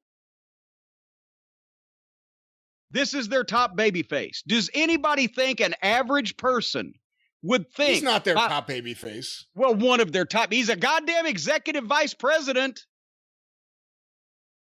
If you're gonna fucking bite that fucking bite off, you gotta chew it. He's an executive vice president. He's a tag team champion, and people were saying he was the greatest wrestler in the world. And the average person who don't know who any of these people are, which is most people, would look at that television show and think this guy is a fucking douchebag, not a star. So anyway, we found out why he doesn't get to talk more often. Because in his falsetto delivery and Harpo Marx constipation faces, he cut a brief promo. And then here came FTR out with the cooler. And they offered Olivier a chocolate milk. Because everybody knows that Kenny Olivier is fond of chocolate milk. Could this fucking guy be any more of a douchebag to the average American man that's trying to watch this wrestling show? Is that how him and the Bucks bonded in Japan? They were the only guys not drinking? Well, it's not even about not drinking. You don't tell the people you don't drink. Don't tell the people you won't have a beer with your fucking friends. You come off like a goddamn goof. Or like it's a chocolate milk or whatever. I'm not pushing alcoholism on everybody like they're pushing it on Paige. But for fuck's sake, act like a goddamn man. You fucking idiot. You're trying to carry or being expected to carry a large load of a fucking national television wrestling promotion, and you come out looking like a fucking douchebag. You talk like a simpering twit, and your personal habits are quirky to say the least. So then Kenny Olivier blows them off. The audio guy, remember we were talking about muting audio and Tony Khan telling the fans not to cuss? The audio guy couldn't even fucking hit the guys in the ring on the microphone with his fucking button on the 7-second delay. He missed dick and bleeped heads. And then they missed fucking shit and bleeped something else twice, all in his same interview. He told FTR off in a way that sounded at the same time incredibly unintimidating, very effeminate, and business exposing, as if to say this is all fucking stagey to begin with. So he was perfect in everything that you wouldn't want to do for a babyface promo. If they have any thoughts of getting their money out of whatever they're paying Kenny Olivier, never let this asshole speak again. Anyway, as he's telling him off, here comes fucking Adam Page. And then FTR switches full heels after having come out with they're bringing even the talent into the goddamn hokey fucking Benny Hill bullshit again. After coming out and offering the goddamn goof of chocolate milk, now they cut a full-fledged promo on how Paige is just their supposed friend. We took advantage of you because you're just a fucking insecure cowboy. And they made Adam Page stand there and be goddamn browbeaten until it looked like he was almost ready to cry. What the fuck is this? I wrote, what the fuck is this? The baby faces come off as bigger pricks and bigger limp dicks than the fucking heels. This is garbage. Why would anybody care about this? And then didn't they all just walk off? Paige's feelings are hurt. Olivier looks like an explosion in a Salvation Army drop box. And FTR can't decide which one of these idiots that they're taking advantage of at the expense of the other one. So they're going back and forth. I don't understand the whole goddamn thing. Did you? I thought Omega was turning heel. Well, that's but you can't tell because he's such an insufferable douchebag to begin with. If he just acts naturally, he's a heel. Couple things. Did you notice what I said last week or on the drive-thru about Adam Page's eyes? That they have some makeup or something there to make them red? Well, yeah, but I don't know. I thought he was crying. By the way, I've been around a lot of drunks in my life. I've never seen one that behaves like Adam Page and just walks around in a catatonic state at all times. Right? Have you ever seen anyone act like that? No. Generally, the fucking drunks are the goddamn most fun. Unless you have to work with them. Okay, so then in the back was Officer Barb Brady with Chris Jericho to do a promo on the Mimosa Mayhem match. And did you notice, again, Jericho desperately trying to cut a heel promo, but at the same time trying to phrase it like Pockets is a top guy, is a big star, is a guy he ought to be involved with. And somebody even on Twitter said, well, you idiot. Like, I don't know what the fuck I'm talking about with wrestling. You idiot, that's what the heel is supposed to do. No, not this way, where you're obviously reaching to say, but he is a top guy and he's proven himself and he's talking better about Pockets than he would if he was Pockets' manager. He's on Pockets' side.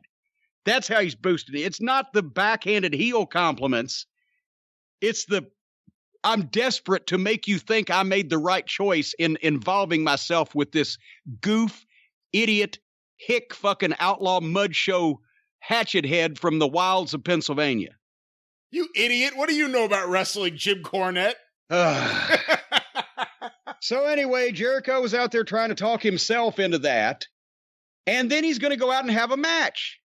And they had advertised Jericho against Jelly Nutella. But they substituted. And I don't know why. I couldn't figure out why at this point. When Jericho is having this big match on pay-per-view, the Mimosa Mayhem match, where to win, you have to throw your opponent into 500 gallons of mimosa. So this is very dangerous, especially if you can't swim. But they switched it out and put Jericho in an intergender match against Pippi Longstocking. I was wondering where you were going with this. Well, I couldn't believe it because I thought at least, Jelly might be able to do a decent job for Jericho. That's what he's fit for, is doing jobs for people, but I guess they didn't trust him because it was so late a change, they didn't even have time to change Jelly's graphics and his chyron and everything, but they sent out a girl wrestler who I recognized as Pippi Longstocking. She's a regular on the Danish wrestling scene over there in Denmark and Norwegia.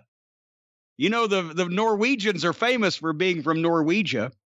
I did notice at least they have 550 people that can sing Judas, so they can cut the fucking audio off and get that going again. Well, let me stop you there. Okay.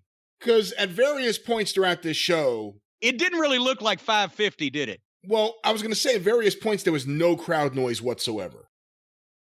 All of a sudden, for the Jericho song, people zoned out. AEW fans like AEW wrestling. Okay. All of a sudden, for the Jericho song, it sounded like there was a stadium full of people singing. You think they sweetened it? I'm thinking they're sweetening Jericho's song, yes. Actually, that actually would be there. I think they're souring it. So as this match is about to get started, Pockets comes into the arena, walks into the arena from the outside somewhere, and he's got a backpack. It looked like he was bringing school books to his master Timmy. He's carrying the backpack in his fucking teeth, and he's all frisky and everything. I think maybe Timmy was going to give him a pat on the head or whatever. So he sits there and watches this. Jericho, I thought, may have caught COVID at Sturgis because he can't punch anymore. Did you notice this? They locked up and he's doing the whiffer punches that look like shit, and it's like all the rest of the guys now that just do the fake shit because they think they're not on television. His punches, I don't. And then, honestly, I know this is cable and they're a little more lax than broadcast on the FCC requirements and everything, but I didn't know they could do topless women. Is this something that they've been doing for a while on TNT now? Are you talking about Jelly again? Yes, because every time that she would take a bump, her mammaries were flopping around, and I thought that on TNT women still had to cover up their mammaries. But in this case, I wasn't thanking him for the mammaries. So it was what it was supposed to be. It was a one-sided fucking squash match, as it should have been. If Chris Jericho can't even beat a girl, how's he going to beat a pet dog? So I did feel bad for Pippi in her television debut. She was so short and pale, it looked like a better matchup to show more of her talents might have been against Darling Dagmar. And that's only for the fans who are over 50 out there, folks. But Darling Dagmar, I believe, and Pippi Longstocking here would have been a good look up. Darling Dagmar out there. Anyway, Diamond Lil just got jealous. Diamond Lil would have kicked the shit out of Pippi. It wouldn't have been a good match. Darling Dagmar was a little easier. But anyway, so then Jericho beat Pippi and then busted her open. Did you notice as soon as he takes the fucking turnbuckle pad off and Pippi gets the turnbuckle or the head into the exposed turnbuckle, right? Pads off the turnbuckle. They then proceed to cut away for what seemed like a minute, but it had to be 30-something seconds, like the fucking idiot was drilling for oil. And honestly, as soon as you go back and watch this now, fans, I'll give you a little fucking tip since nobody involved in this knew how to do this, apparently, or maybe they could have imparted this knowledge to Pippi. Pippi gets nailed in the fucking head nailed in the turnbuckle and goes down and doesn't even have her blade in her hand first, immediately starts fumbling to get it untaped. You see that right before the director goes, oh, fuck, look at this fucking idiot right in front of God and everybody, and cuts to Jericho milking the people, and then cuts to Hager on the floor, and then cuts to Jericho back, and then cuts to Hager and back. So by the time we get back, any self-respecting swordsman in the wrestling industry could have fucking drilled for oil and bled out by this time, but Pippi's got a pap smear. Because Pippi probably was not only not experienced in this aspect of the wrestling industry, but probably not real fucking anxious for it, or elsewise, I don't know, maybe she forgot to take an aspirin, whatever, but good God, I've popped pimples. Better blood. Anyway, Pocket suddenly hits the ring and throws horrible punches. Were you looking at those? Horrible punches. Here comes Jake Hager. Sonny Kiss hits the ring, and Jericho actually took a bump for him. Think about this. How the fuck do I take this seriously when after the top heel beats up a job guy in a match specifically designed to get heat on the top heel, to beat the job guy up and beat him bloody so that the fucking guy, the top heel, is wrestling on pay-per-view, can come in and they can continue the angle. The job guy's partner runs in out of nowhere and knocks the top heel down. If, let's say, for example, Vader was fucking laying waste to all Taka Michinoku and Dick Togu, all the members of Kai and Tai, if what was the other fella's name? The third one in that organization? Funaki? Funaki. What if Sho Funaki had hit the ring and fucking drop kicked Vader and he'd took a big bump? Would that have looked right? Fucking hell. So Sonny Kiss came in, knocked Jericho down. This was an angle for top talent. It's bad enough that Pockets is in it because, like I said, it's an angle for top talent. But if they're going to make that leap, then they have, just because the job guy that got beat and bloodied has a tag team partner, that tag team partner is going to come in and knock down the top heel in the middle of this fucking angle. Good fucking God. Any comments on your side before we move on? Well, I'll be fair. I think this is exactly how you use Jelly Nutella. You use him like a job guy. Was he involved? Or Pippi Longstocking, excuse me. Pippi Shortstocking, maybe. But this is exactly how you use Pippi on the show. You know, one offensive move the way a job guy would. Pippi has a contract and Pippi gets paid because the fucking billionaire's son was hornswoggled into signing a bunch of friends of people. Go ahead. I'm sorry. I didn't mean to interrupt. I apologize. I'm suitably chastened. You know, beyond that, like I said, I think it was exactly how you use him. Glad Jericho's wearing a shirt. In terms of Orange Cassidy, just how many fluids are they going to release on that mat? Who's washing that wrestling canvas? Orange juice, beer, champagne, just one after another. Every week there's some fluid being dropped on that canvas. That's my only other thought. All right. Next you were up, right about the weak-looking punches from everyone involved. They're weak-looking forearms. yeah, it's like they don't even think that anybody's watching when they're on television, and that's all the people are doing is watching. But yet every single one of them will dive over the top rope head first onto concrete 12 feet below, not think anything about it. But they duck from those punches, and they can't throw them to fucking connect, save their life. It's a goddamn ass backwardist. Anyway, next up, speaking of ass backwards, ass isn't really that bad, is it? Mild profanity, candid photography. I found the heels. I found why we've been so short of heels, because they're all mad at each other. Taz comes out with Ricky Starks and Brian Cage, and boy, Starks, we've talked, he's been great, and he's got all kinds of personality. He can work, and Cage looks great. He's fucking massive, and Taz can talk. And they're starting to plug all in, and then they immediately start referring to Archer and Jake because they had words on last week's program. Well, here Archer and Jake interrupt. And I said at this point, this is why the faces have no heels to wrestle. They're all mad at each other. This would have been bad enough, but then here comes Eddie Kingston and his heels. And at least Kingston picked up the energy because everybody else was just kind of, they beat all around that bush without actually fucking penetrating it. Kingston comes out, he picks up the energy, and he said, okay, I know we're running late. This is live TV, so enough talking. I'm going to get to the point. I like to hear him talk. Tully and Spears came out to watch. Now, Tully is with the hopefully future tag team champions. But now he's also still with this fucking guy that has not wrestled on this show in 6 months and that nobody remembers why he's even there. And they came out to the stage to watch the other heels argue.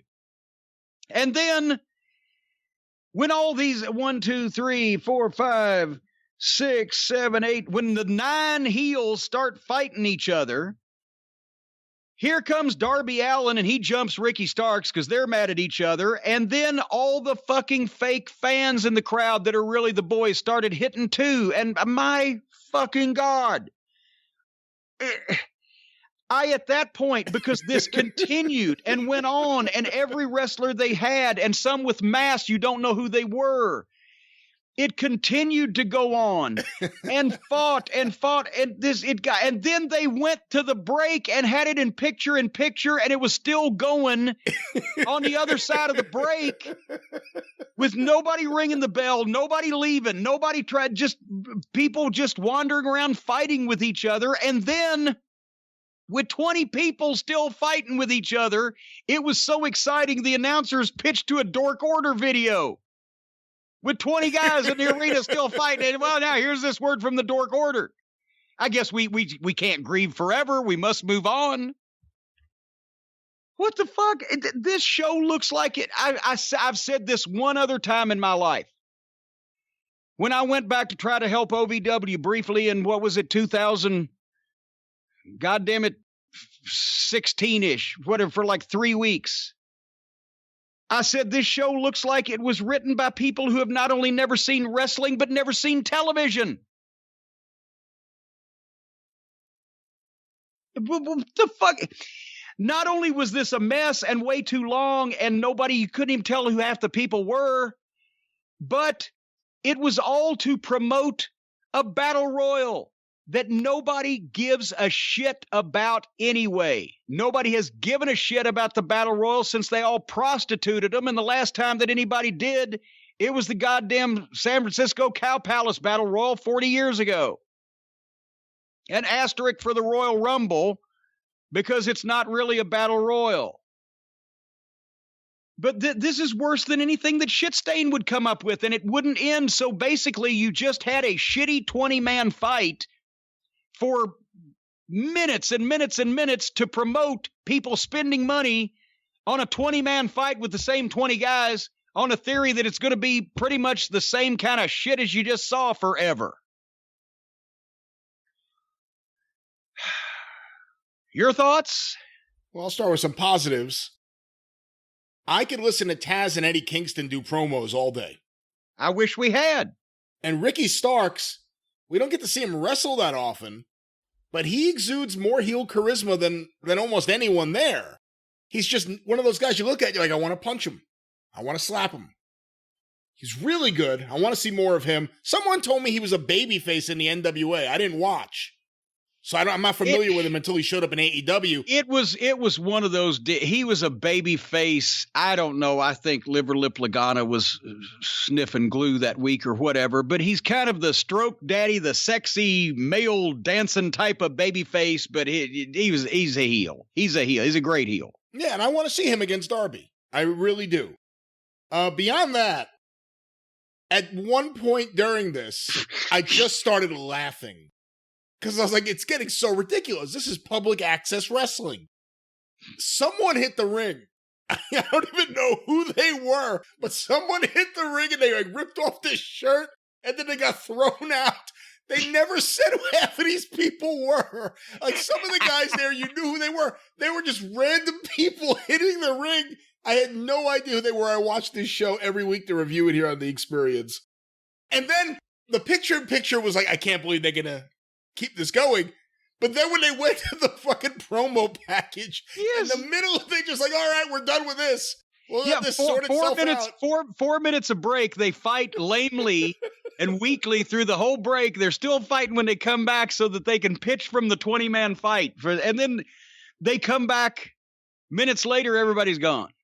This is why usually when a wrestling promotion was building up a battle royal or a Royal Rumble and they wanted to do that thing where everyone starts fighting, they did that in the last segment of the show. So you could end the show with everyone fighting. Like, oh shit, I can't wait to see what happens. They did it in the middle of the show. They had no ending. They didn't know how to get out of this, so they just got out of it. Yeah. I told this story. It's probably so long ago. It's probably on the Arcadian Vanguard YouTube channel. Check them both, folks. The official Jim Cornette and Arcadian Vanguard for some of the older stuff. But Shit Stain at TNA. There was a show like that.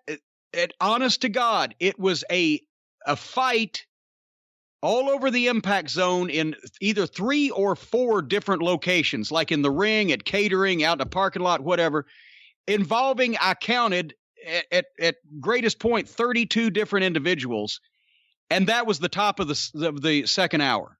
Still had an hour left in the program.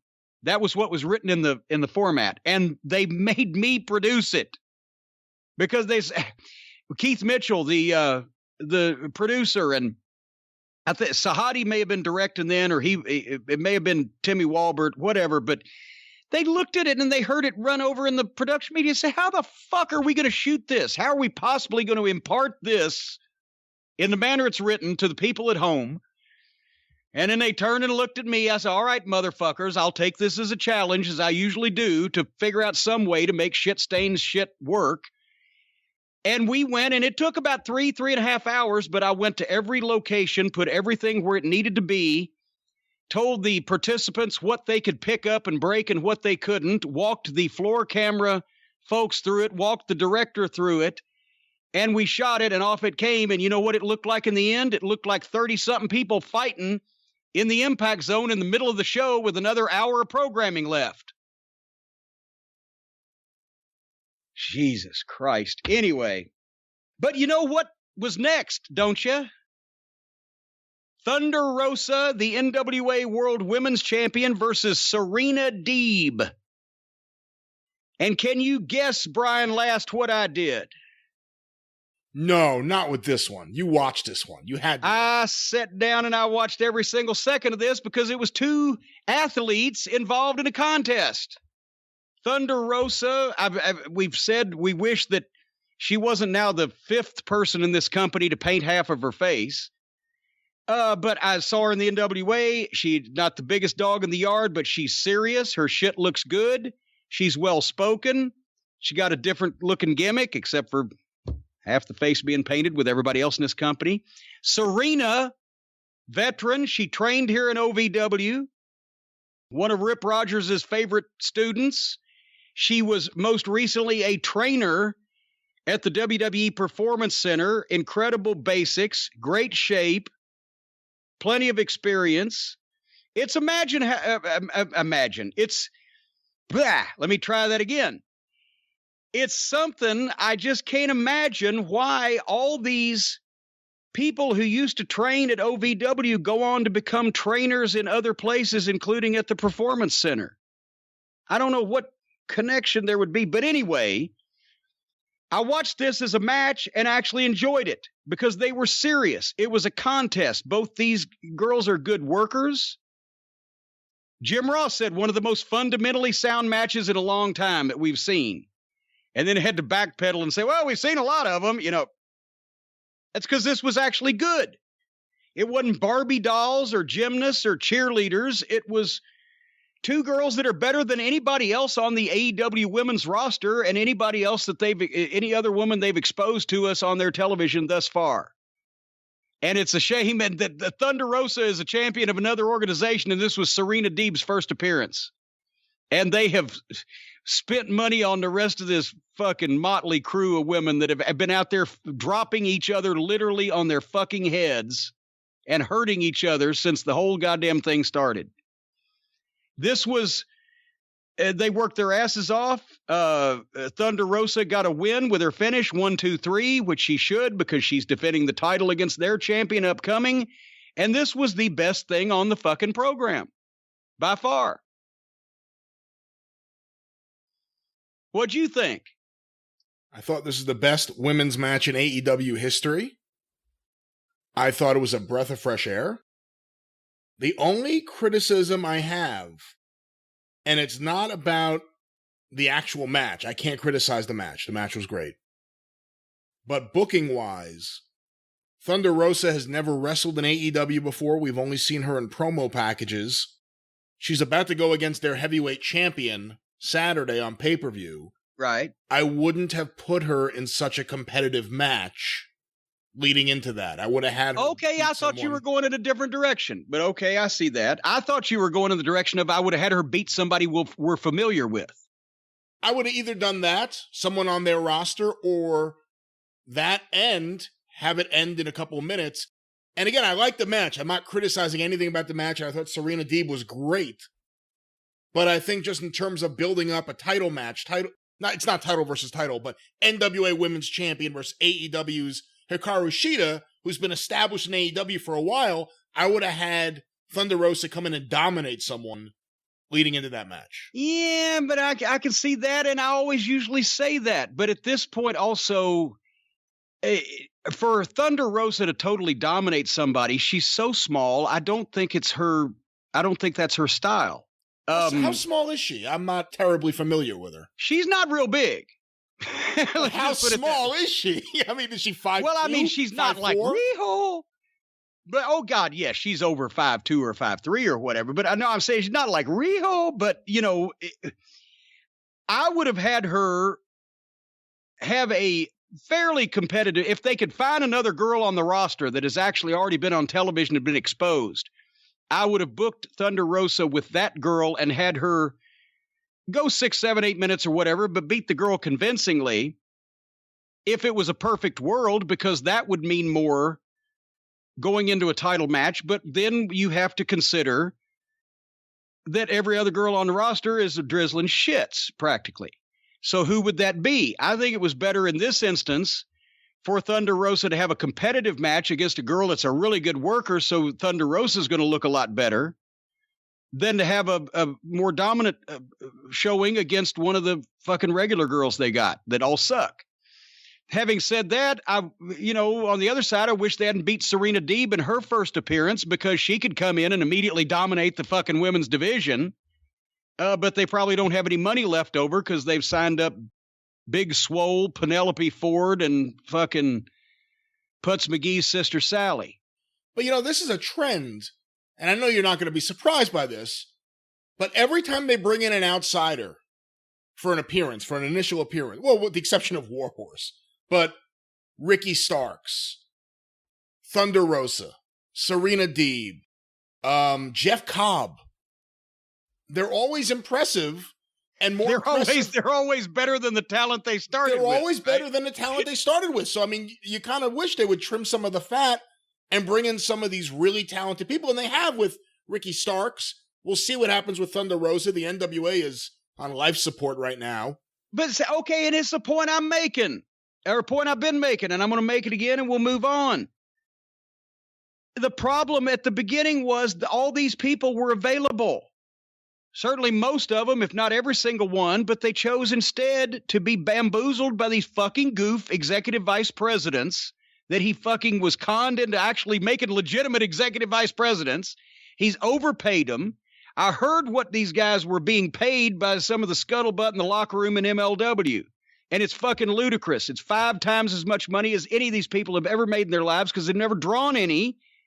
I'm not talking about the fucking WWF guys I'm talking about the fucking outlaw guys that nobody else wanted and that promoters wouldn't book for half this amount of money because Tony Khan was in over his head and let these goofs sign their friends that they get a kick out of playing with rather than legitimate talent for a fucking business.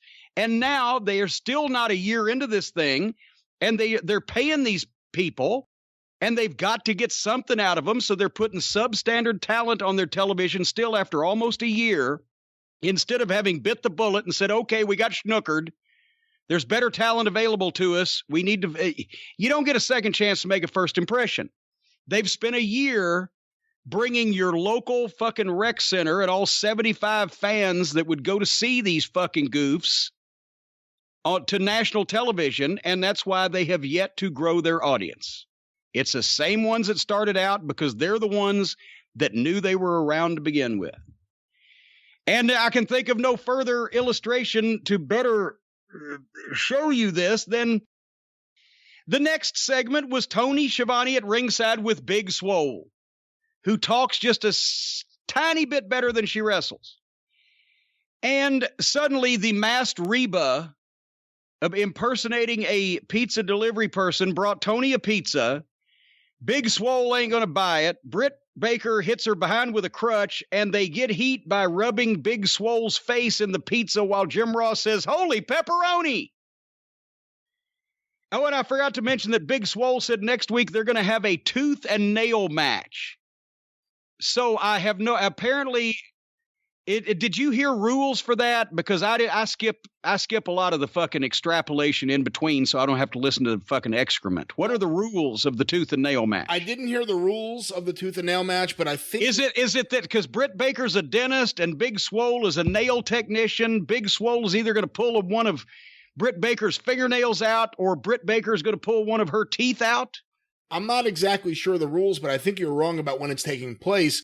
After building up this Big Swole Britt Baker confrontation for seemingly years on their TV show, I believe it's part of the buy-in, the preview show for the all-out pay-per-view this Saturday. Well, yeah, because after the last time they put Big Swole out on fucking live television, she embarrassed the whole goddamn profession, along with the rest of this mess, so at least they'll put it where most people can't see it. They've got something here with Britt Baker, and they've got to fuck that up too with constant silliness.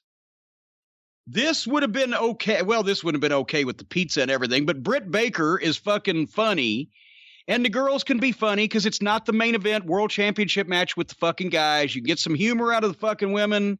She's really good with the promos. She's a bitch. This is a place to do a little gaga, but they've already had so much gaga. It's just more gaga. Let's get to the fucking go home on this thing. Jon Moxley, Stone Cold Cosplay himself, is going to be in the main event against Mark Sterling, the lawyer of MJF. According to the contract that he bamboozled him into signing last week when I said they should put the lawyer through the table and then MJF should have DDT'd Moxley. Moxley came from the parking lot. I put the watch on this too. His entrance took over 2 minutes to walk through an empty parking lot, into an empty arena, and down empty aisleways to get in an empty ring. What great television. This whole thing was done completely for laughs. The whole match, the mixed match, the manager match versus the wrestler, whatever, it was done completely for laughs instead of heat. Mark Sterling stole my wardrobe ideas with all the pads, but not my talent. He stole his wardrobe from Super Dave Osborne. Yeah, but I mean, he had all the pads on and everything, and I can't bitch about anybody's outlandish wrestling outfits, and the lawyer shouldn't be in a wrestling outfit anyway, just like the manager shouldn't, blah, blah, blah. But they couldn't be serious even with this, even with Moxley, Mr. Violence, Mr. Puncture myself with a thumbtack because I'm fucking weird and socially maladjusted. And I'm like everybody else that appreciates this kind of thing. I have some dark fucking problems that causes me to cry in my room a lot. I don't know what this audience is. But they actually had Moxley show the lawyer how to make a fist. Did you see that? Yep. Garvin didn't do that for me. I draw this parallel to my own career because I've got personal experience. I, as a manager, had to have a match with a fucking badass wrestler. Ronnie Garvin, something of a 80s, 70s version of John Moxley, the guy with the fucking hands of stone, the knockout punch, no-nonsense guy, liked to fucking twist people up into goddamn pretzels and inflict pain. Didn't go for any ha-ha bullshit. Garvin, Moxley, a little similar. I was a fucking manager, a weasel, a coward, ineffectual physically. So after I set his face on fire and we have the fucking match and we sat down in Charlotte for him to tell me the way it was going to go because I wasn't going to open my fucking mouth, he didn't say, well, now the first thing, I can't do his accent, the first thing is I'm going to show you how to make a fist because you're a pussy. And then we'll make the people laugh. No, here's what he said. He sat down, he said, okay, because it was a cage match. And Dusty had already said, here's the way we're going to get into it. Cornette, you're going to come out with your arm in a fucking sling and a note from your mother that you can't fucking wrestle. And the Midnight Express can take your place. But when Garvin hears that, he's going to go, fuck you bullshit, and the Rock and Roller are going to come and fucking throw you in the cage and slam the door. And then you guys work it out. And that's when Ronnie Garvin said to me, as soon as you see me, you shit your pants. And you start trying to climb out of the cage. And I'm going to go up, I'm going to grab you by the pants, I'm going to jerk you down. When I do, I'm going to jerk half your pants off. And I'm going to fucking throw them down, and you're going to take the fucking bump, and I'm going to bump you around a couple of times. You're going to try to get away from me again. I'm going to grab that goddamn sling you've had, and I'm going to wrap it around your neck. I'm going to try to choke the life out of you and squeeze your britches full. And when the referee drags me off of you, when I'm bitching at him and about to knock him out, you go in your fucking knee brace and you get the powder and you throw it in my eyes. I'm blind. I can't see. And as I'm reaching around now, you're fucking shitting yourself because I'm going to kill you unless you do something. So you go in your pocket and you get the brass knucks. Then you fucking punch me right in the fucking head. I'm going to get color. And he got color for me. And now the worm has turned and the people are like, what the fuck's going on here? Cornette's beating up Ronnie Garvin. And he gets the fucking juice. And then I hit him a couple more times with the goddamn knucks. And then the referee gets the knucks away from me. And then I start hammering him on his back. And he sells long enough to get the people rumbling. And then he starts bowing up. And then finally he's selling nothing. And he looks at me with the fucking wide eyes and the powder and the blood. And I fucking put my hands up and I scream, no, God, please no. And he fucking hits me with the punch and knocks me fucking flat. And then he stands over me and he grabs me by my hair and he pulls my head up and punches me in the head again. He won't let me get up to my feet. He's already punched me. I can't get on my feet, but he can beat the dead horse. He pulls my head up and punches me. I go down. He pulls my head up and punches me. I go down. Light as a feather each time. From my vantage point, it looked like he was going to murder me. He looked like an insane lunatic. Couldn't feel a goddamn thing. Then he gets on top of me with both hands and he starts choking me. Because he's going to fucking choke me until I'm dead. Because he's flipped.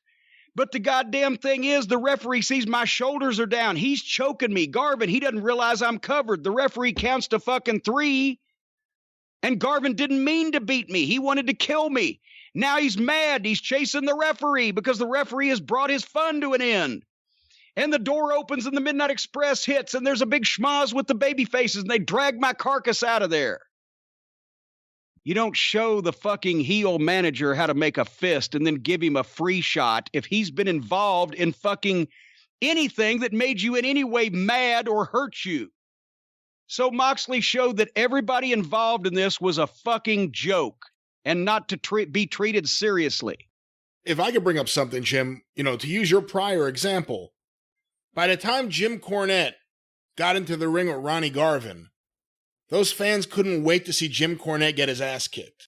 That's why it drew fucking 70 grand in Charlotte with that as a main event, because they were paying to see me be put in the hospital. Did you ever do it after 3 weeks of being on TV and being shown to be ineffectual? No, I did it. I'd been on TV at that point for a couple of years, and to be showed as completely ineffectual physically. But my team had heat because I was a prick that cheated behind people's backs. And the whole appeal of Garvin getting me in the ring was because this time it's face-to-face and one-on-one, and justice will be served. So, yes, you are supposed to be ineffective, but not stupidly, comedically ineffective. Realistically ineffective. We were just introduced to this character. Why are we supposed to care to see him in the ring? Well, no, with Jon we don't. Moxley? Because the amateur bookers that put this shit together have seen this other stuff that I'm talking about, and it's like Russo. You just retain moments and spots rather than context and meaning. And they say, oh, this is the way you're supposed to do it. And then the manager acts like that, and then the wrestler acts like that. And the whole thing is, it was slow-paced, it was horrible. It didn't go anywhere. And then Sterling eye pokes Moxley and hams it up. Woohoo! And you know, what the fuck? No, if you're really scared, poke the motherfucker in the eye and try to get out of there. I was always fearing for my life. This is staged acting. Then the lawyer got clotheslined, took a perfect wrestler's bump over the top rope.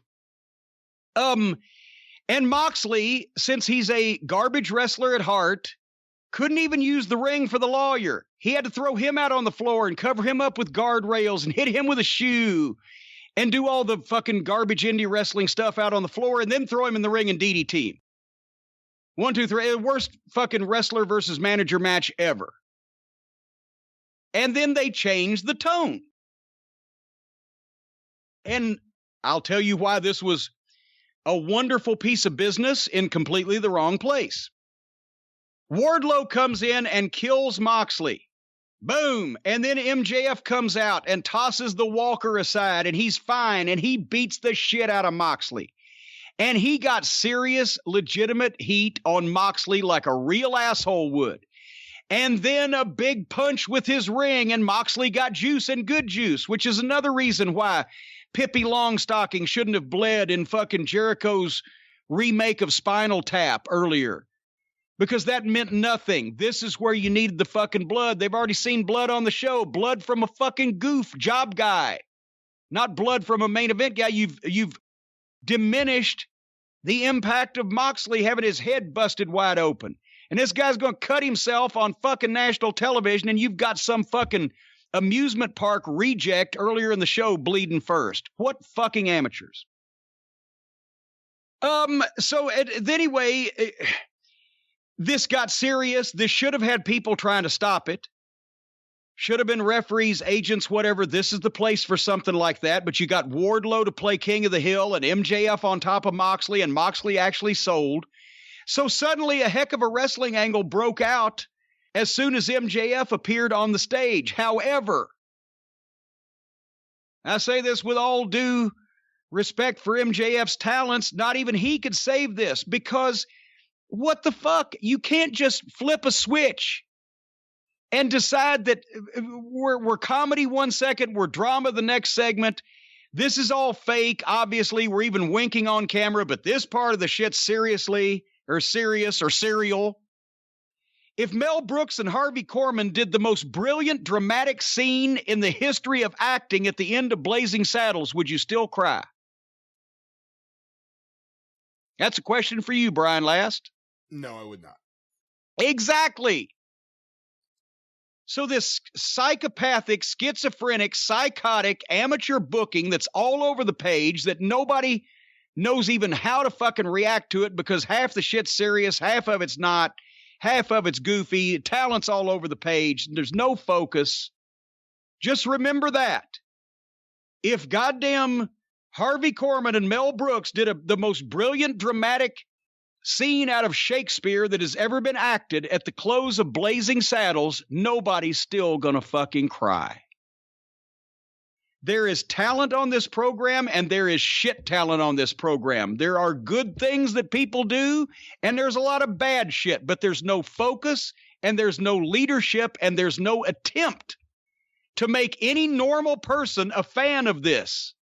If you're not already part of the just under 1 million that for whatever reason likes the goddamn young fucks and their whole crew of exposing the business from backyards to the big leagues, if you're not one of those people, they're not trying to get you to watch.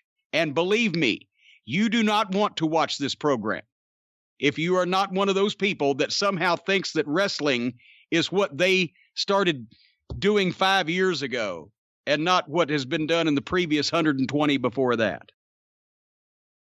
I was disgustified.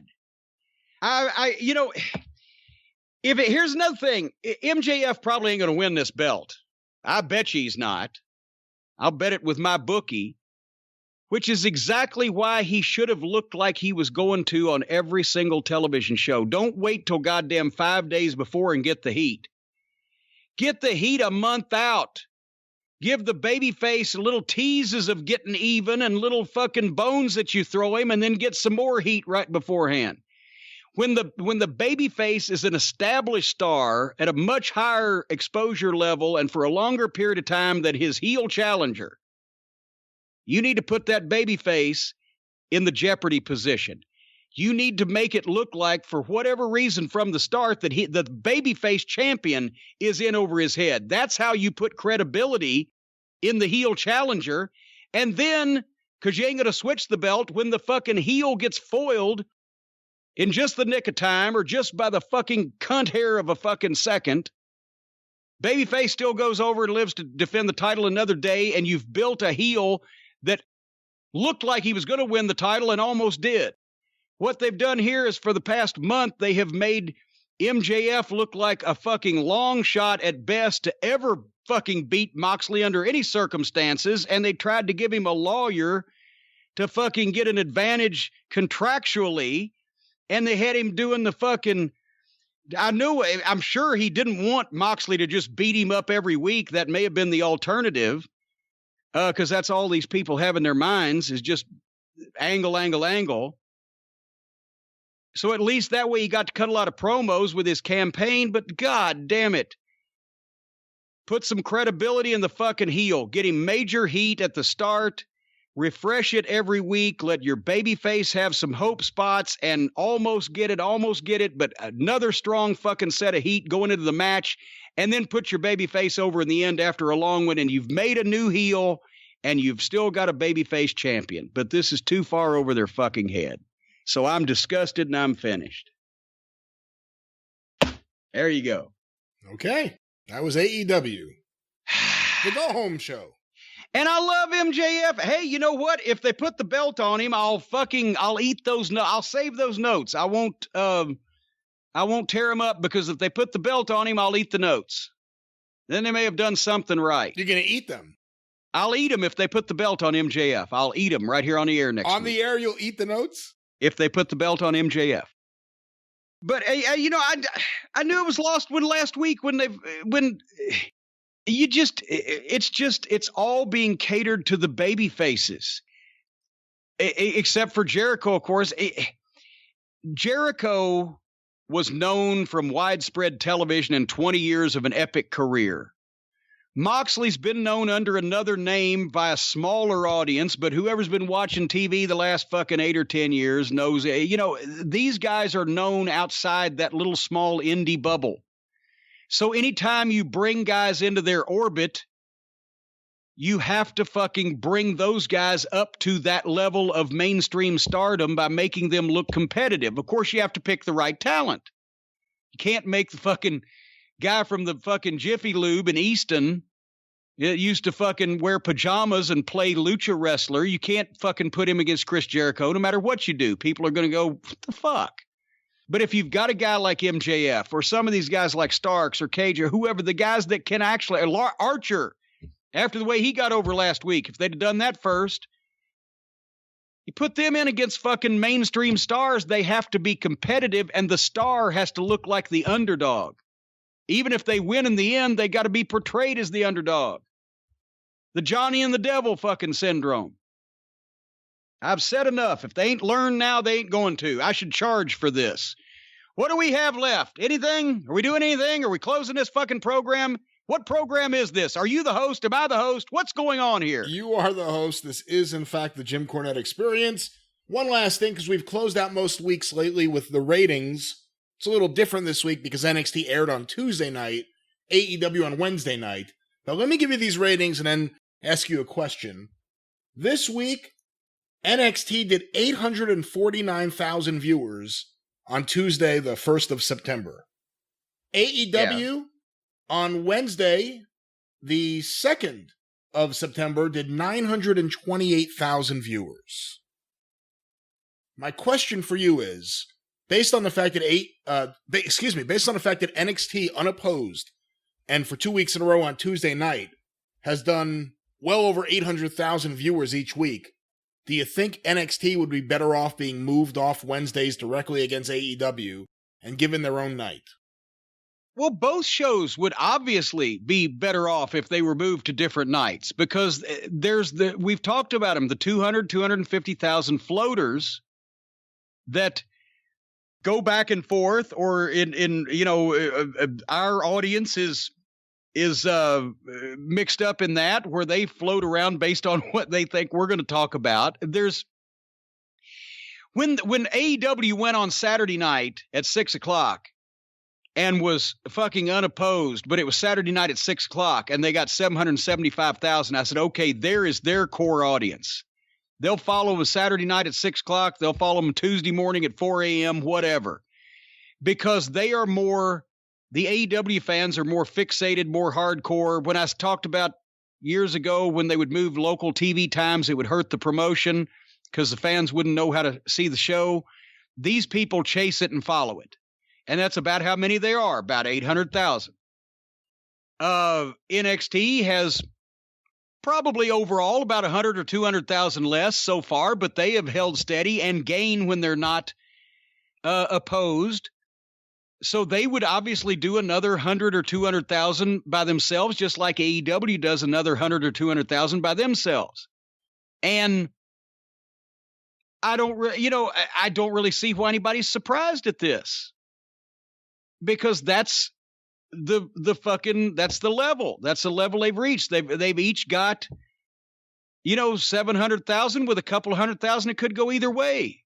And they're unopposed and they still don't get 1 million.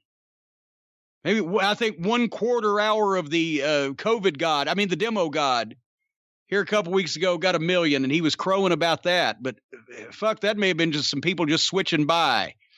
Point is, that's the group, the number of people that are going to watch what they consider this modern wrestling. And then there's still 2 million watching Raw and SmackDown because they're on their institutions and they suck too.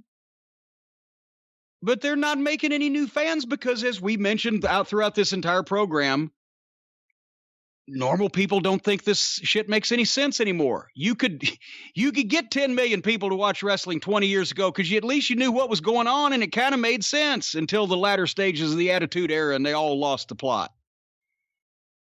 But you can't get normal people to start watching wrestling if they don't already, unless they understand what's going on and there's some element of attempt to make you believe that they're serious about their shit. Because that's what's going to watch fucking monkey shines and gymnastics is 750,000 people.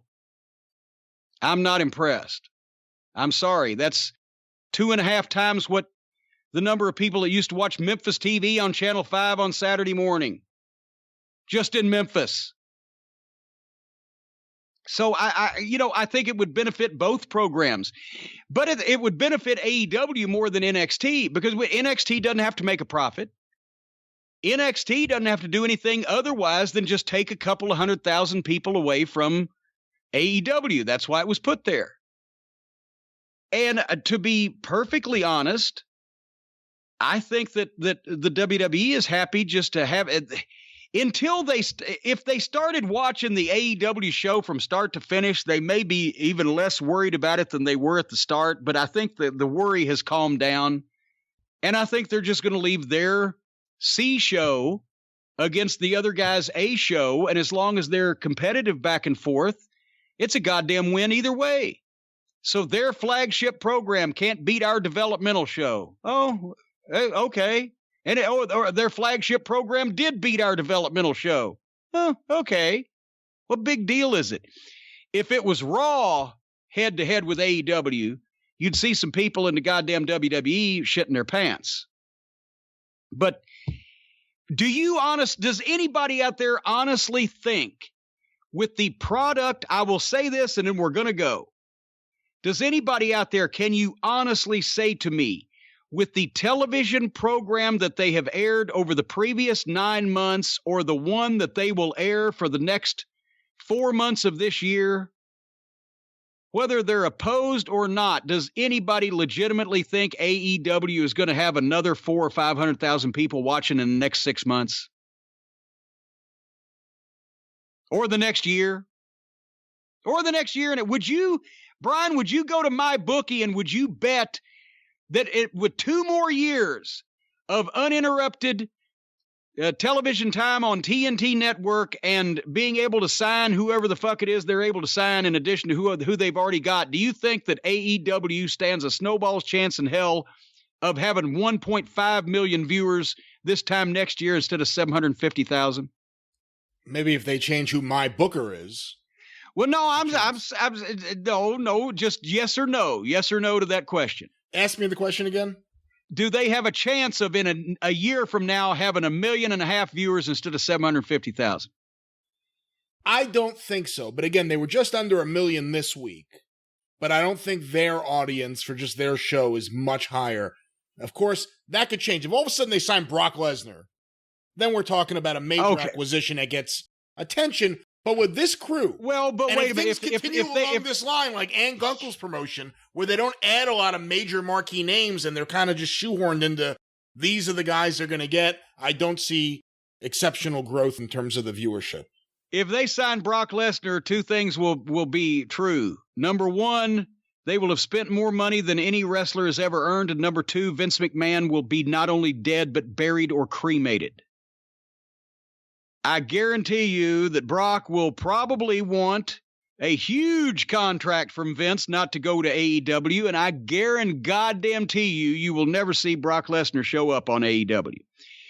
And I also guarantee, and somebody play this in a year, NXT is going to have within a couple of 100,000, give or take, the same viewers they've got now, and so is AEW, because neither one is doing anything to make normal people who used to like wrestling but don't watch it anymore, or who have never liked wrestling but would give it a chance.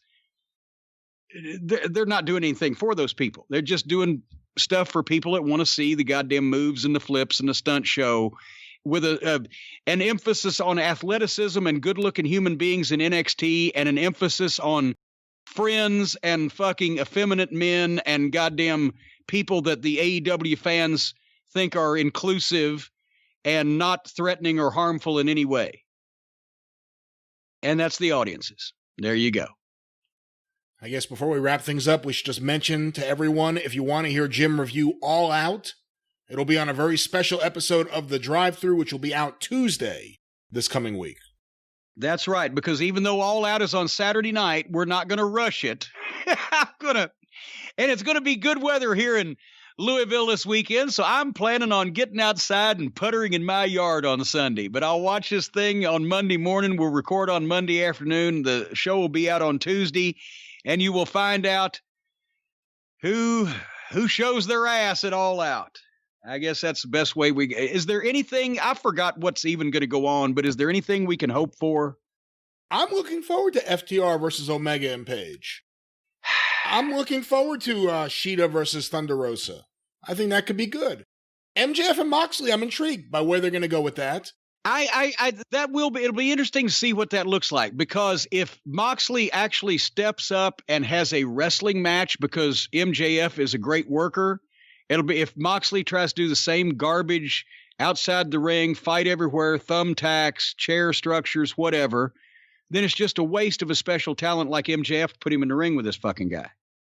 I'm not giving a shit at all about the Young Bucks versus the Lucha Express, or the Jurassic Express, excuse me. God damn it. I didn't even notice that. I think they announced on TV, because it was a package, and I said they can't be doing this match.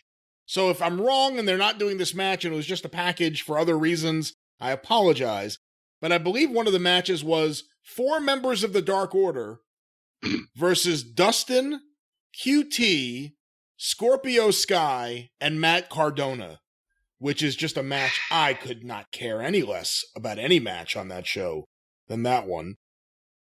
All right, say no more because you're going to talk me out of watching it.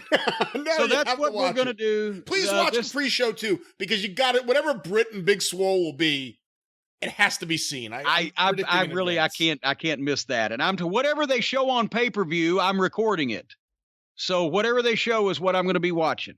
Okay. But anyway, so yes, that's this coming week on the drive-thru, which will come out on Tuesday. Next week's Experience will be on its regular day of Friday next week, and we will talk about more of this insanity and hopefully some good things as well. And get well, Rock. Don't fall off the edge of the earth, AJ. Renee, you must be a saint with who you live with around the house. Hey, can I throw in a get well?